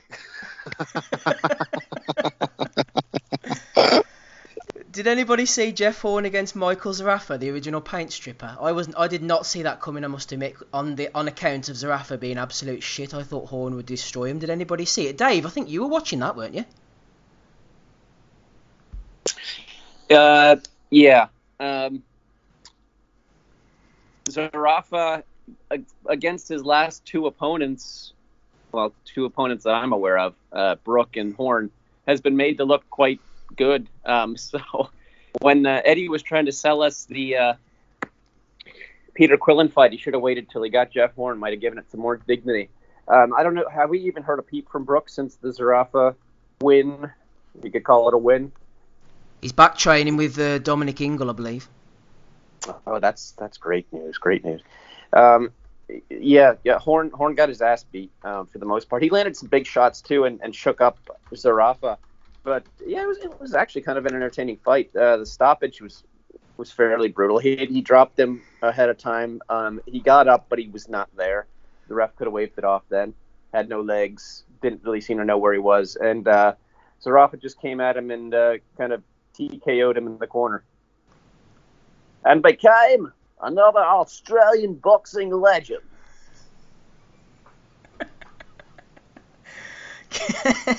Gabe, you could be our producer, Gabe. The man who Gabe can't beat speak. Manny Pacquiao has been beaten by an Aussie, Michael Zarafa, male stripper. Dave the Hater Loback, everybody. Still with us, very much. Gabe's loving that in the chat. Let's get on to the last few bits and pieces before Value of the Weeks then. Rob, questions in from the Patreon subscribers over on patreon.com/Boxing Asylum. Do I even have to ask you this question, Rob? Jeremy Hitchcock has said to you, favourite ring card girl? You know where I'm going with this. What are you saying, Rob? Yeah, it has to be Judy, doesn't it? For the pod, for the fact that I say all the time, and for the relationship that we have with friend of the pod, Judy. Although there's several to choose from over the years in different eras as well that we get to select from, you know what I mean? So it could be a whole other pod for the Patreon subscribers. And interestingly enough, Rob, the Corona girls are always seeming pretty good form. They definitely don't have forced smiles on 24/7 and look dead behind the eyes. They seem like a nice bunch of girls. The Corona girls. Over in Australia, they had a ring card man, so that could be something that could be getting us going soon, Rob. Oh, that would you just stop? Would you stop? What's that? What? How's that after progressing anything for anyone? That a man went in and said, "Oh yeah, come on, equal rights." Fuck off! Would you just leave everything alone? Don't be trying to change everything. Leave boxing alone. It's mad enough as it is without having ring guys coming in with the fucking number 3 up. And I see that poor fella. He looked so depressed in that picture. He had to do that. He was taking some stand. But he was just there all sad in the ring, holding up round 3. It was just, I don't know, man. What's Judy going to say about all this? I think that's what we need to find out. I think we need to get Judy back on the pod. I remember Katie Taylor fighting years ago. It might have been on the undercard of Dun Cordoba. And they had a ring card fella. He was dressed in a toga. Do you remember that? I don't think I was at that one, Steve. No, don't remember that one. Judy's still on the scene. See her from time to time. Right, let's move on, Andy. Back to Buatsi. Greg Cross, the boxing casual, has sent in a question for you. He said, how does the pod, particularly you, Andy, think that Buatsi would have gone on against Sergei Kovalev? Would it have been the same result as the Anthony Yard fight? So if Buatsi had been in the ring last week, instead of Anthony Yard, how do you think he would have gone on against Kovalev, Andy? Pretty much probably the same way. I think it would be too early for him, definitely. Probably would have had a wee bit more success with the jab, maybe, because simply the fact is that Yard didn't even employ much of a jab, did he? But I just think, again, I think sometimes as well, Buatsi sometimes squares up as well, so that would be fodder for like a Kovalev. And even at this point, he wouldn't be catching Kovalev at the right time, even though he's on the slide and that. But no, definitely no. Kovalev, I would say, would probably. I would smash his ass. I was going to say, I mean, I know he got Yard late, but I think he would probably do the same with Buatsi, but I think he would maybe get him earlier actually as well. And I've always, again, I would like to meet Buatsi just to kind of size him out, just to kind of see how big he is, because I still maintain doesn't seem, especially on telly anyway, it doesn't seem to be a big small, dude for 175, man. He's not a big guy in my opinion. I don't know if he's, fighting these guys kind of try to grow himself more so into the weight. I mean, he's only, 25, 26 or something like that. Who knows, but I like to see, as I say, I'm a fan of his, but he needs to step it up in the opposition a little bit. I want to see him tested as well. I want to see him kind of having to bite, doing a wee bit of adversity and that, just something different. British route. Yeah, again, I know he's signed with what do you call him? Joshua. So I don't know what the kind of full, is it management, is it promotional with that, so I don't know what Eddie's input is, where he's just the kind of front man or whatever and that, but it's just something, just step it up a wee bit, European level. I don't know if I've mentioned that guy, what do you call him? I think if he got beat off Paterby, was it Posel? No, Posel. One of the German guys anyway. I think that'd be a decent kind of step up from him. And then we can maybe start talking about people like, say, I don't know, for example, Jesse Hartoff over, people like that ilk and that. Incidentally, did anybody who watched the ESPN feed last night? I did, yeah.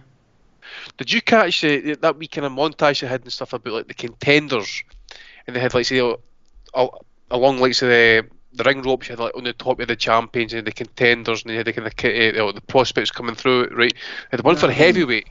The one for heavyweight, and it had Miller, the X Factor. Miller is the X Factor. Holy fuck's sake! Freaking Serafina snuck that one in. Bad. That was a disgrace putting him on the fucking, like, you know, that'll tell you the state of the heavyweights. Like, fucking hell, Big Baby Miller back from the dead. Ah, yeah, Big Baby. Nobody cares, do they? Yeah, they can get things sorted out quick enough with replays when it suits them, but they can't get friggin' B samples and shit sorted out. Anyway, that's an argument for another day. Shout out to Jason Chukwu, he's in the chat. Apparently Buatsi is 6'1". I agree with Andy, I always think Buatsi looks small. Bivol looks small as well. Maybe they could fight each other. You're not small, Jason. Heard the rumours. Let's move on. Aussie, Greg Cross, this is an add-on question following on from the Kovalev-Buatsi chat. It occurred to me, you know the way Kovalev is all really weak to the body now, and we all sort of know this. Historical revisionism, Aussie. What about the Adonis-Stevenson fight? Because it was thought for a long time that Kovalev would bang Stevenson out, even though Stevenson was fast, he could punch. Here we go. Think about him landing those left hands to Badu Jack's body. Can you imagine him landing them on Kovalev? I'm having a bit of revisionism here. Adonis against Kovalev, Aussie. How do you see it now? Obviously, Stevenson's in no fit state, but neither is Kovalev, really.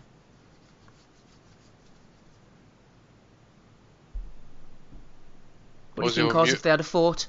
If they had a fought back in the day, have you revised your opinion? Did you always think Kovalev would win? Did you always think Adonis would have won? I always went with Kovalev, and I would have stuck with the same as well. I understand that, but what we've got to remember is that Kovalev was a judge away from beating Andre Ward in the first fight, and you've got to think if he wins that, then we wouldn't even be having this debate now. And then obviously he went off. The rematch went against him, and look, Kovalev's still a class act. And yeah, time is catching up on him now, but he used all of his experience there to beat Yard. I mean, he had one difficult round, didn't he? Really, they were competitive rounds, but I think just the 8th was the one where he nearly got wiped out. But bar that, he was a worthy winner. And I maintain that Kovalev at his peak would destroy Adonis Stevenson. I think he may have a couple of rough patches, but I think at his prime he's still a quality boxer, and he would have had too much for Stevenson, in my opinion. Jason Chukwu disagrees. He's going with prime Adonis. Dave the Hater Lowback, question for you. Sure. Chukwu is quite on the ball, to be fair, so we'll take him at his word. Men's Luxury Fitness Dave is asking a question for you.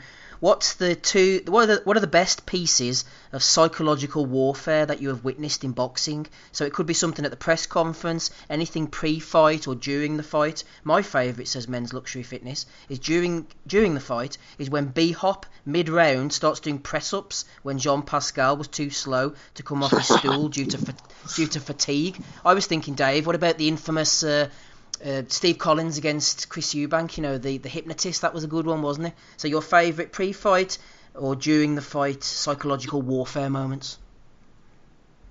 That was actually going to be mine because I witnessed it live. Some of the ones throughout history are arguably better. Muhammad Ali, one or two of his, particularly the Rumble in the Jungle, the infamous rope-a-dope. Manny Pacquiao tapping his gloves when he gets hit, asking for more. That can't be good for you psychologically. I never liked the head shake. The head shake, like a guy gets a good shot and shakes his head. No, I don't buy that. I've seen Adrian Raushi Warren. He does that all the time, doesn't he? Raushi Warren does that. To be fair to Warren, he's actually overachieved compared to what I thought he was going to do. I thought he was too old. I thought he was his Olympic performance was very poor, but he actually showed up in the pros and did more than a lot of the other guys in his weight division that probably did win medals. Who else? Kovalev has been known to laugh at people when he takes them from their senses, including when their daughter is crying ringside. I haven't got anything else good off the top of my head. I think the ones, sometimes they work for him, sometimes they work against him. I mean, B-Hop's had it work for him against Trinidad, slapping down the flag and everything, and then just completely breaking him down in the fight. But he's had it work against him, against Kazagi, when he said he'd never lose to a white boy, and the judges were like, Well, you're going to lose this week, Bernard. I thought. But anyway, I don't want to say that, or I'll have someone chastise me on Twitter, say that I'm going for beat-up because Kazagi has the wrong complexion, even though I don't know what complexion I have. I don't know if I've ever seen me do it. But I think one ones where it's against him was Tyson against Holyfield. Like when he looking back at it, like I was kind of, because you're such a Tyson fan growing up in that era. Like Tyson is, everybody's nearly introduction to the sport, and to see that going down when he was like fucking throwing punches at him in the press conference and trying to bite him on the leg and everything, and you just saw him unravel in front of you, like, and it was like you knew what was coming. You know what I mean? Even though you didn't want to believe it, like you might have thought he could have landed something on Lennox, like, but you knew he was going to get the beat down, especially after all that. So that was one of the, like in my lifetime anyway, watching sports, like that was one of the most remarkable build-ups to a fight, like, and psychological warfare gone wrong, like. But yeah. Take Ames in the chat says the whole segment of Groves making Frotch cry on Sky Sports ringside as well. Following on from this one, Andy, Mr. Luxury Fitness said it's also underrated, the psychological side of things. Of course, during fights, people often smile or stick their tongues out when they take one, but that kind of kidology has little effect. When I see Anthony Joshua acting so fragile, it reminds me of what the big things can do. So leading on to this second part of the question, Andy, what would you say to Joshua in the final press conference if you were Andy Ruiz Jr.? He's thinking that Ruiz has got right into Joshua's head. So the final press conference, ready for the cash on the dunes, what would you whisper into Joshua's ear just to remind him of those demons? I know what I'd say. Go on. When you go. Hey, he's back. He's fucking gone again. You're Gabe kidding is me. shot, man. He's shot to bits. You there, Gabe?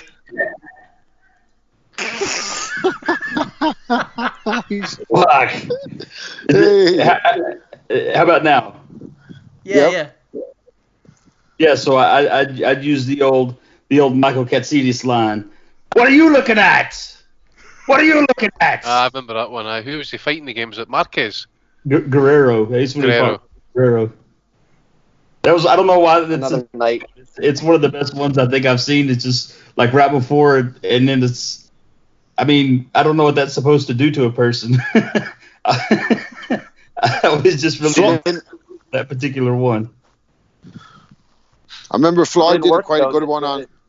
Sorry, man. You go first, Rob, then we'll bring Dave in.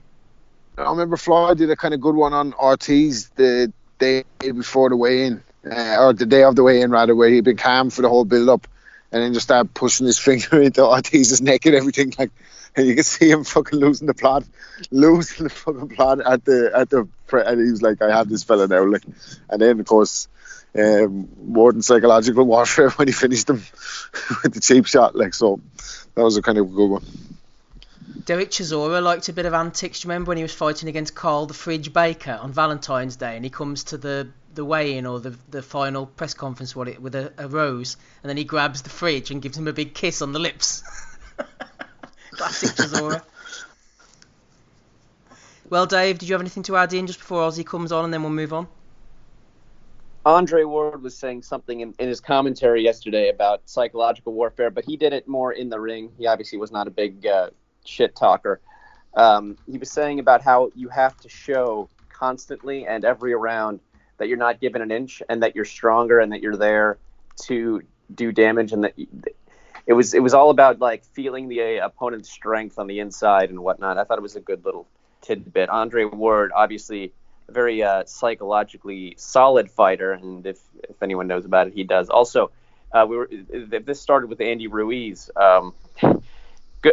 He kind of psyched out Joshua, leading him into the false sense of security. Like, I'm just a cheerful fat kid. Can I hold the belts? Obviously, that facade no longer exists. I would whisper into his ear, I'll let you hold the belts after this fight. Oh, that's a good one. That is a good one. Because he fooled the world, didn't he, Ozzy? He looked like the fat guy who coming from the Make-A-Wish Foundation. Oh, let me hold the belts. But he had a dark, deep secret. Do we think that was all part of a plan, or do you just think that is not his personality, and he was just happy to be because sorts? Ever since that, he's talking mad shit, like, isn't he? Yeah, I've seen him on some of the late night TV shows here, and some of the other stuff that he's been going on, and I really do think he's genuinely not like a vindictive or volatile person. I think he really is just kind of a top guy. I mean, it sounds kind of silly, and I think that he can probably get a little bit testy in the rematch and stuff. But I really do. Everything that you see him on, he smiles like a kid in a candy shop. Yeah. You know, I mean, he really does. He seems like one of those happy-go-lucky people that just completely is just stoked to be in the position that he's in.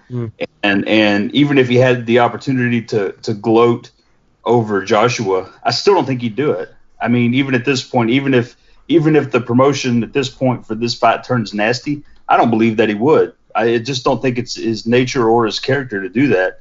I think he just wants to go out, fight, make some money, and have a good time while he's doing it, win some titles.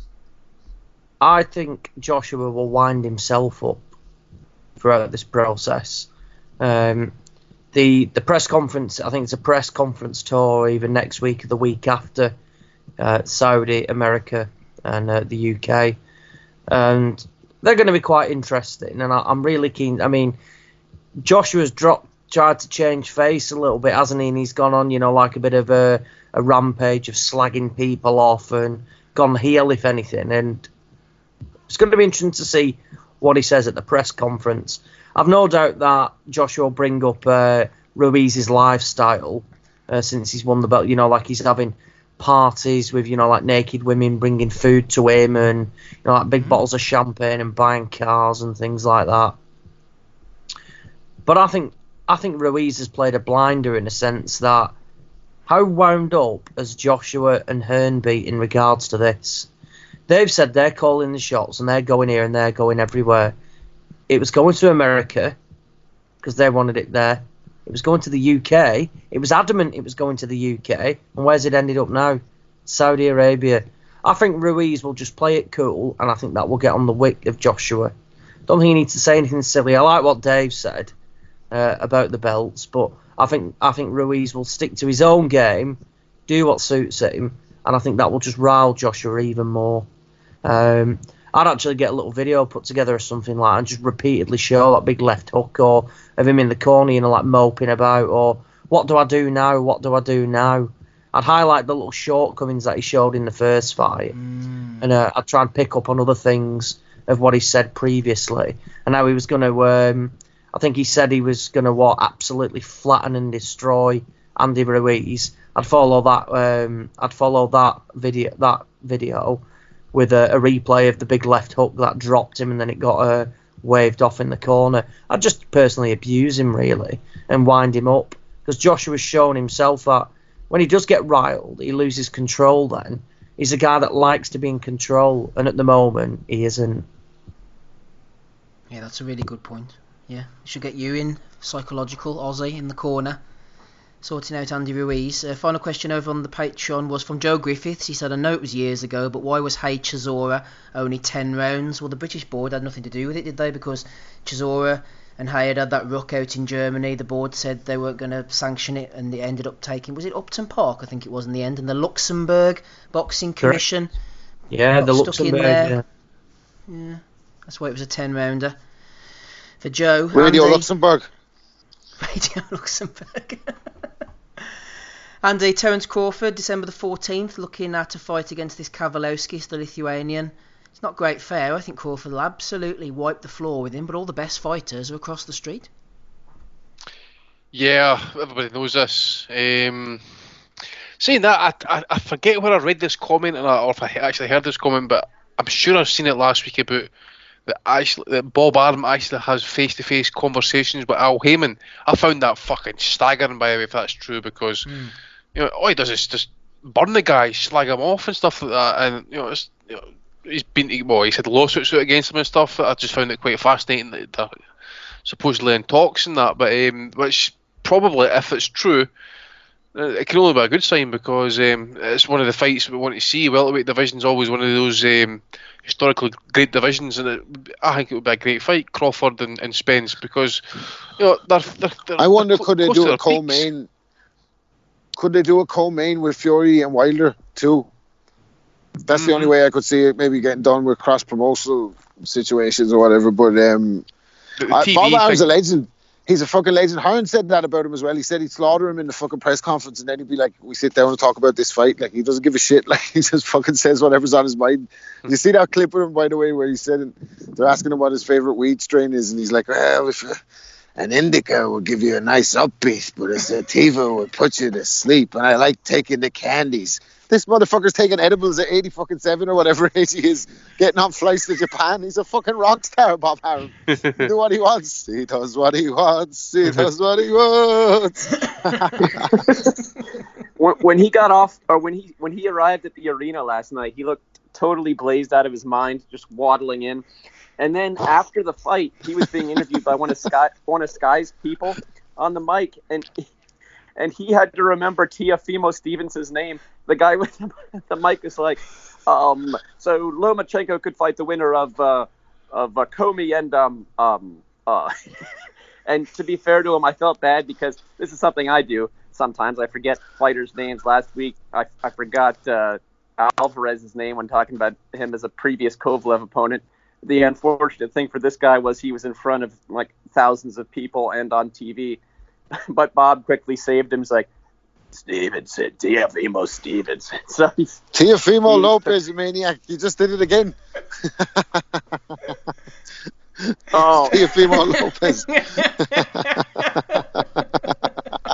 You're going to value the week for that one. With chocolate Stevenson. I've had a little too many brownies. Chocolate brownies, Bobby. Oh, he's off his nut. Thanks, Dave. Yeah, Dave. Final one to you, Gabe. They're talking about Michael Conlan maybe fighting against Isaac Dogbo. That's getting me all excited. That'd be a nice step up for Conlan, won't it? Fighting against Dogbo. What do you think, Gabe? I think Dogbo would. I think he'd beat him. To be honest with you, I think it could be a competitive fight, but I don't think Conlan has the seasoning yet to be ready for a guy like Dogbo. I think Dogbo's been in, obviously the last two fights that he's been in have been pretty rough. But I mean, here's the main thing that I think that I could see from it is, I don't think Conlan's a big puncher, and I think that Dogbo would pretty much come through him and apply the pressure. And I don't think that Conlan's faced anyone that's going to pressure like Dogbo. And so I think that whenever he encounters that, he's going to have to really adapt and box off the back foot in a way that he hasn't had to do before. So to me, I think that would be kind of a problematic scenario for him, specifically for Conlan. I really feel like his lack of power is going to be the most telling problem for him. I think he's a really good boxer, a really fine boxer, but he doesn't have enough, I don't feel like, respectable power to keep guys back. Like if he hits you clean, he's going to hurt you, but it's not that kind of power that people are going to be cautious of. But then again, Dogbo coming off 2 losses, it could be a great fight because he's trying to get his confidence back. So it could be one of those fights where, despite I think one guy clearly has the advantage in terms of experience, it would really depend on how he came back from his previous 2 fights. I think that would be a big part of it. If he comes in with confidence, I think he'll take the fight fairly easily. But if he comes in and he's too tentative, which could be the case, I think Conlan could, pick him apart. So if I'm bringing in Dogbo, I'm saying, hey, look, you better get on him and pressure him and stay in his chest all night long. There's no other way to do it. I think if he's too hesitant and too tentative, like I said, he's going to get picked apart. And Conlan, I think, has the boxing ability to do that. And so I think the biggest question, if that fight were to happen, the biggest question mark would be, what does Dogbo look like coming in? on the tail end of 2 losses, and so that could be a tremendous deciding factor for me. Yeah, Rob, the power is going to be the thing going forward, isn't it? Dogbay's like a kid who's had too many skittles. You know, it's hard to keep him off if you haven't got the dig to keep him honest and put him at distance. Yeah, well, I don't know where you heard this fight is happening. Did you hear it through the grapevine, Steve? Heard it through the grapevine that no longer would you be. I don't know who to call HP here. sources. Can I say Conlon? Can I say Conlon might win this one? I don't know about 50-50 fight. Let's talk about it when it happens. I don't want to say too much. Right, everybody, let us move on to the Bellew of the Weeks. Rapping Rob Kelly still with us, Gabe Lewis, Dave the Hater Lowback, Andy Patterson and Ozzy Smith alongside me, Steve. Packed week as always. People love the Bellew of the Weeks. That's why it has its own segment over on YouTube. The pod goes up on YouTube on a Monday. Also on Facebook as well, in case you're interested over on that particular platform.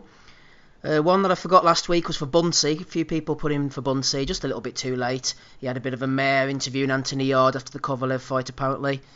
Good old Bunsey. Tunde Ajayi has been nominated by Franny550. Thank you for all your support tonight. We both really appreciate it. Let's get this evening out the way, reflect and move forward. Speak soon, Tunde. And then his little mortarboard that he tends to put next to it. Jake Riley has been nominated by Chad Hogan for saying that Joe Gallagher is a brilliant manager for the way he's dealing with the Callum Smith situation. Editing King, shout out to him, regular listener, has nominated Eddie Hearn talking to Andy McCart over on IFL TV. I know people think I'm crazy, said Eddie, but this is another thriller in Manila. This is another rumble in the jungle. He's talking about Ruiz, Joshua too. No hyperbole from Eddie there. Ashley Cates 93 has nominated Sky Sports Boxing, The Brutal Blueprint. They then put up a picture, a look at the punishing training regime of Hughie Fury, and they put up a video of Fury doing the slowest shadow boxing you've ever seen. Someone said it was like their nan warming up for Pilates. The Brutal Blueprint. I don't know where they come up with a video for that one. Turbo Tommy has nominated Eddie Hearn. He was at ringside interviewing Anthony Crolla and Vasyl Lomachenko. Nomination, says Turbo Tommy, for Eddie Hearn looking like an off-duty Jehovah's Witness or a Lego gay sex doll at the Loma versus Campbell workout. I must tweet that one out because he's actually surprisingly accurate. Boxing News Now has also been nominated by Turbo Tommy. Amir Khan slams Indian atrocities in occupied Kashmir. They then put up a picture of a Bollywood actor instead of Amir Khan. Nomination by Editing King for Paulie Malignaggi for nearly knocking out a little girl while spitting in a fan's face. He's fairly into the old spitting scene, isn't he, Paulie? What's your balls fan?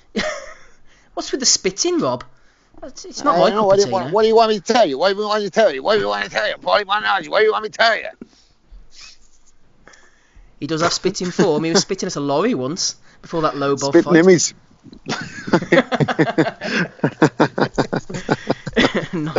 Nomination for Paulie there. Jihadi Jamie has nominated JJ Harper. Buatsi, honestly, have you watched him? He's boring, no punching power, slow hands, says JJ Harper. Nomination for old Jamie there. Michael Rossi was nominated by quite a few people, including Simon Says Wow. I thought pound for pound was the best boxer, says Mr. Rossi. Usyk is a bang average boxer, but extremely durable. He was outboxed by Bellew. Wilder couldn't beat anyone with his boxing and relies on one big punch. It's like claiming an assault rifle is a better boxer than Lomachenko. That's a strong entry, Andy, there from old one Michael Rossi. There's only one Michael Rossi, thankfully. Sorry, mate, I missed the end of that one. No, just saying Mr. Rossi there was saying that Usyk is a bang average boxer. Quite a few people nominated him for that particular comment. I heard that one. I deserves to be ignored, that one, actually. Just for pure casualness and stupidity. No casualness shall be tolerated. This is a good precursor for the weekend. Box Royalty nominated Mauricio Suleiman. The WBC recognises Eddie Hearn in Matchroom Boxing for being one of the most important promoters of modern boxing. He then put a picture of himself, Eddie, and some other gentlemen with a little plaque. Hashtag WBC, hashtag conquer everything. So Mauricio getting stuck in with Matchroom there ahead of the weekend. Well done to them. Brian King has nominated 2 comments. James Lupton, who is a journalist, said, Today Bob Arum told pro boxing fans that Vasyl Lomachenko is the best boxer since a prime Muhammad Ali. Darren Barker then told us he rates Lomachenko as the second best fighter ever, only second to Ray Robinson. Brian King, both of those. Shakur Stevenson tweeted out and then promptly deleted, Boxing fans might be some of the dumbest motherfuckers. Let's see if he's still tweeting that out when it comes to selling tickets for his next fight. Yeah, I can't stand that kid, to be honest. I really got off him. Maybe it was punching a woman in the back of the head, Dave. That would put you off somebody, wouldn't it? Damn right. That's why I shared your tweet about him. Absolute prick. Can't stand him. And it's too bad because I kind of liked his performances in the Olympics. I didn't think he lost his silver medal qualifying fight, whatever. And I thought that he was doing pretty well in the pros. He was coming along nicely. But no, when you hit a woman, when you sucker punch a woman in the back of the head, that's not good. Only when she doesn't make your tea on time. Right. Shout out to Emily Rogerson. Just joking, girls, obviously, Just joking. Exactly. No, Stevenson's good advice from Andy, honestly. I said don't hit your woman, that's what I said.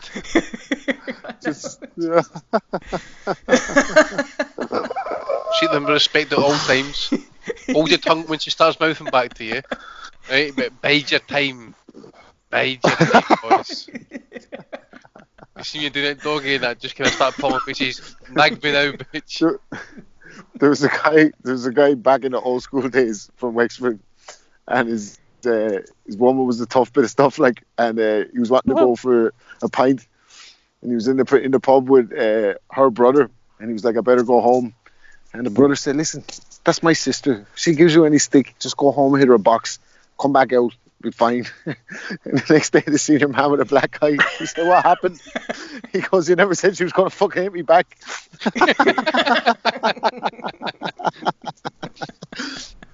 Oh, brilliant. He didn't mess with Irish lasses like fucking hell, man. Not these ones, anyway. Fuck. Someone said to the same guy in a pub, what would you know about Cassius Clay? And he goes, I've been married to her for 26 years. Sounds like she has more legitimate wins on the record than Prince Patel, Rob. There's a few down in that estate with winning records, I'll tell you that.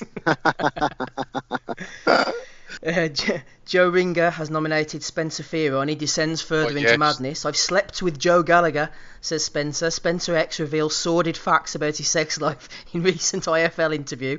# dogs in the camp. What on earth was he going on about? I mean, dogs in the camp? Like dicks in the ass, maybe. That's what it sounds like. He said, I've slept with Joe Gallagher. The clip was just truly bizarre. I don't know what's going on. Dogs in the camp. He's making Joseph Ajayo look sane these days.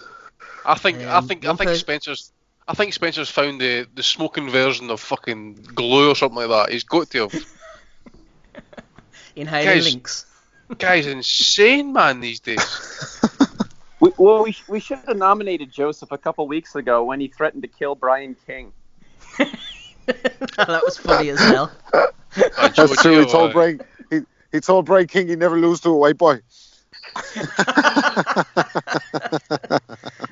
I told him, I said, Joseph, I've got money on the doctor. I've seen his sparring videos. I think he takes King out in 3 rounds or something like that. And then he got all mad at me. He's like, you are nothing but spreading hatred. You are mean. I said, I picked you to win the fight. The boxer prize. I love his videos, Joseph. Must get him back on here again. That'll go down well. This is going down well from definitely. Dobson, I want to know what he thinks about Prince Patel's claim to African outright champion of Africa. I want to know if he's in the mix for that one. I want the recipe for that okra soup, by the way.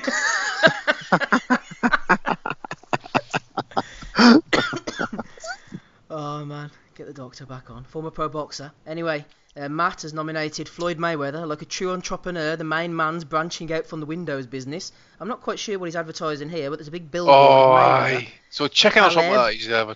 Yeah, it's some kind of chicken wrap. The shawarma of the undefeated. The Caleb.com, and he's got. Is it Muslim friendly or something? What it is.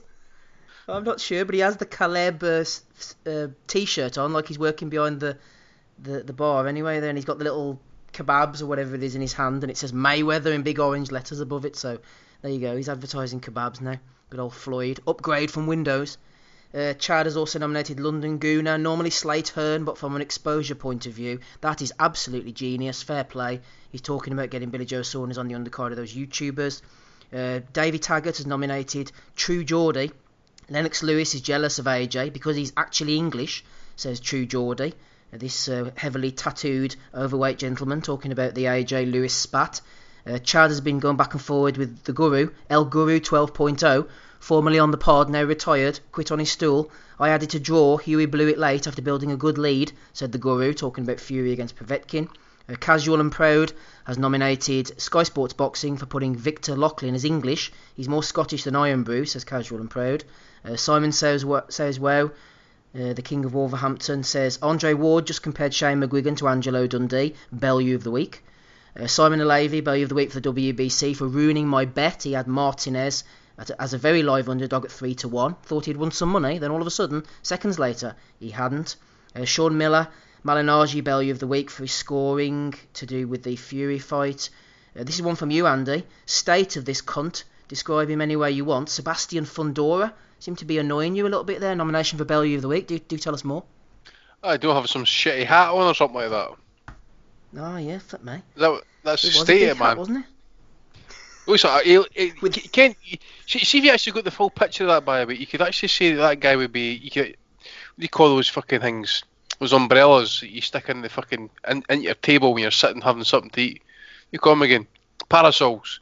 That's what he fucking looks like. But he's a fucking big skinny cunt. That's the fucking pole, and he's got the big fucking umbrella belt on top of it. With that fucking sombrero. What a cunt! You can imagine him getting the sombrero caught in like those fans that are on the ceiling. see the guy he was fighting last night. The guy he was fighting was 6 feet fucking 2. He's 6 feet 6, and they're fucking like middleweights. Absolutely crazy. Fan man. Fan man. Get him back. I think he's dead. Good old fan man. Yeah, did I? Yeah. R.I.P. He committed suicide. The fan man. Killed himself, yeah. He ended up on top of the Buckingham Palace, didn't he? Pull a stunt. Sorry, Rob. Couldn't handle the fame of being in The Simpsons. The great fan man, one of the craziest things ever to happen in boxing. That.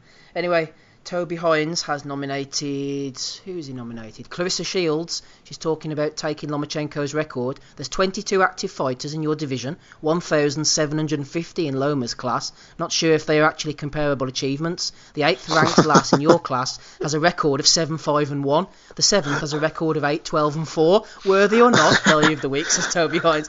Toby's on the ball, man. He always cuts them down. Killer with that one. See her, man. She's a absolute. She reminds me of Thrush. An irritating cunt. Honestly, man, she just needs to shut the fuck up and stay away from social media. Honestly. The thing is, there's no middleweight that I can think of coming over is actually going to beat her. She's probably going to end up retiring undefeated. And she'll need to get her props in the end and all that sort of stuff. But for fuck's sake, Ken, just shut your mouth. Geese peace. She beat Marshall on that display last night. I think she'd beat Marshall for sure. Oh, she'd fucking murder her, mate. I'm being serious. She'd do her damage. Yeah, I think so. On with the Bellew of the Weeks. Coral, the bookmakers, should stick to bookmaking or whatever it is they do. They were talking about Huey Fury. Sam Sexton was the gatekeeper to the top heavyweights. Was a big win for Huey at the time. Danny Popslowski got stuck in with a load of laughing emojis to that one. Coral, Sexton was the gatekeeper to the top heavyweights. Was a big win for Huey at that time. Lee Wilson has nominated Di Rich for saying to Dave Allen, I think you'd cause Usyk all sorts of problems. And that is all the ones that I've got, gentlemen. So quite a few strong ones, like Coral's one there, like the nomination for Andre Ward, Spencer Fearon as well, Shakur Stevenson, Amir Khan. What have you got for us, Andy? Anybody catch Usyk photobombing Bob Arum last night? Oh, that was class with his big eyes. That was fucking brilliant. That was. So I'm putting up Big Usyk for that one, just for a bit of banter. Spencer Fearon obviously for sleeping with the dogs and that was Joe Ringer. I think he did me into that one as well, mate. Toby Hines sent me this one actually. It was about Curtis Woodhouse. He'd put 50 quid on Luke Campbell to win by stoppage. A good investment that. Really it would have been like Anthony Joshua, Andy Ruiz type situation for that shit to come off. Bob Arum, as we say, mentioned smoking cannabis, speaking to your Ben about it. naturally goes without question. I would love to sit and smoke a joint with fucking Bob Allen, by the way. It would be a fucking amazing experience. I would lace it with PCP and that as well, just to get him a proper fucking dinged at his cranium. Just, You'd end up killing him. Oh man, it's some good stuff like that. Like, it's like weapons grade stuff. What a way to go! Smoke a PCP with Patterson. Bob Allen. Jesus man, you're talking to fucking lampposts and stuff. Like fucking training day. Patterson doesn't mean like training day in the fucking Cadillac with the PCP. You're in the office, baby. You're in the office now, baby. Oh man. Yeah. But also, I've got another one. Where was it? Shit. Hang on a minute. It's in my DMs. I just need to slide in my DMs. This is one sent in to me for John Evans and that. I think it's on the Sky Sports website. Johnny Nelson on last night's fight basically quoted, and I quote, Campbell showed how to beat Lomachenko. Well, if he fucking showed how to beat him, how did they fucking lose the fight widely on points, you fucking dick? I fucking said that was coming. I fucking knew it. I knew they were going to say that Campbell showed the blueprint on how to beat Lomachenko. Fucking funny, man. Honestly, if there's going to be one cunt who's got to do it, it's got to be Johnny Bag Nelson, isn't it? It's got to be. Just got to be. I love those comments, man. There was a kid a few months ago fought for the European title, and he got knocked down 4 times and stopped in the 6th round, and somebody on Facebook said, great performance, showed you can hang at that level. And I'm thinking, it probably showed that you probably can't hang at that level, to be honest, if you're getting knocked down 4 times and stopped in the 6th round. But there you go. Andy Mayweather as well was a solid one with the old kebabs. Ozzy, any from you? What about Eddie Hearn looking like a Lego gay sex doll at the Loma Campbell workout? Oh, well, definitely not Edward. That Pillock who's criticised Usyk for saying he's bang average. I came across him during the week. I saw a return for Paul Smigger Smith. He's obviously been quiet. He's not had many nominations. Now he's off the scene, but he in fact was mocking somebody's weight a couple of days ago. Now, this is Paul Smith, who was once a middleweight and is now a super heavyweight, is mocking somebody's weight. So I think Paul Smith, for that, in a bit of a pot kettle, certainly deserves to be thrown in. John Evans also sent me the same one as you, Andy, about Johnny Nelson saying Campbell showed the way to beat Lomachenko. Typical, eh? Just fucking typical, Johnny Bag, like. Oh, absolutely. I mean, he needs his own bingo board, doesn't he? Yeah, he's no shame, has he? He literally has no shame. Do you reckon he just sits in a boozer, gets tanked up and thinks, right, what outrageous shit can I come out with this week to get them all going? In fact, Johnny Nelson gets my vote for that. I think it's absolutely... You know what winds me up? Makes sense. You know what winds me up about Nelson as well? When he does those IFL interviews, I don't even know why I watch them. I'm worse for watching some of them. But Nelson, he comes out and for the first 30 seconds of the interview, he talks to Coogan in this fake American accent. It's real weird. He was like, how are you, Johnny? Yeah, man, just chilling, man. And you're just like, what the fuck are you talking? Hi, what's going on here? So, yeah, that really winds me up as well, apart from all the bullshit that he comes out with. Yeah, good return to form for Johnny. I like Mauricio Suleiman. I think he had a strong week as well for commending Eddie and then getting stuck in with that VAR as well. That was good work from him. Any other nominations from you, Oz? No, none from me. You jumping in there, Andrew? No, mate. Dave, anything from you, sir? Well, I had a brilliant plan to nominate the guy who was interviewing Bob Arum after the fight. 2 problems, though. I don't actually know his name, just like he didn't know Lopez's name. Plus, I've already proven that I don't remember Lopez's name either. You know what I did? His name's Teofimo, and I got to thinking Teofilio, right? Teofilio Stevenson was that fake Cuban way back in the day. You see, I remember the old school names. I don't remember these new kids. So yeah, I'm gonna give it to that guy who said Usyk is bang average. The guy who won every second of every round against Gassiev is bang average. Okay. That's a nomination then for 1 Michael Rossi. So we have 1 for 1 And we have Johnny Nelson as well. Who are you going for this week, Rob? I think I'm going to go for Floyd Mayweather. I like those kebab adverts that he was involved in. Yeah, and a quick one for the MMA fighter BJ Penn, who got into a scrap on the street, and some fella fucking knocked him out with a 1-2 and unconscious. So he was going to hit him with one of those MMA takedowns. You imagine, just two-pieced him and left him face planted on the concrete. So these fighters BJ Penn got knocked out. Dude, I sent it into the chat. It's there somewhere. Like he got stretched. He got stretched, knocked out. He got knocked kicking. He's a fucking Brazilian jiu-jitsu expert as well. And your man just looks like some kind of fat guy, like an Andy Ruiz job. Like he looked like he could bang, but he just hauled off, hit him 2 punches, and that was it. Like all she wrote. They were grappling or something inside. I don't know what the fuck the guy said, how it happened or whatever. But BJ Penn, he might have been drunk or whatever.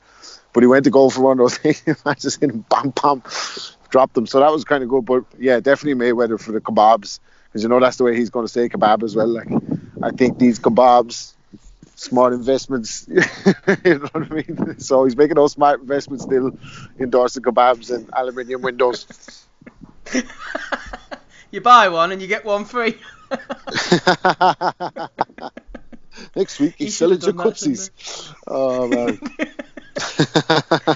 Yeah, Ryan Connor in the chat has reminded me it was Andy Scott who was the interviewer. Yeah, I felt sorry for him because we've all had those moments when you can't remember somebody's name, so I'm not gonna hold that against him. Andy, who are you going for this week? Maybe you've already told me. Sorry. No, I haven't, mate. I'm seriously thinking Johnny Nelson going to be. I mean, there's no new news. It's not even company news, man. It's just fucking typical Johnny Nelson. Well, we've had a couple for Floyd, we've had a couple for Johnny. I think we'll go for Johnny this week, shall we? He hasn't won too much these days since his WBO reign ended, so we'll give it to Johnny Nelson. Congratulations, Johnny. You are the Bellew of the Week for episode 338. Well done to you, sir.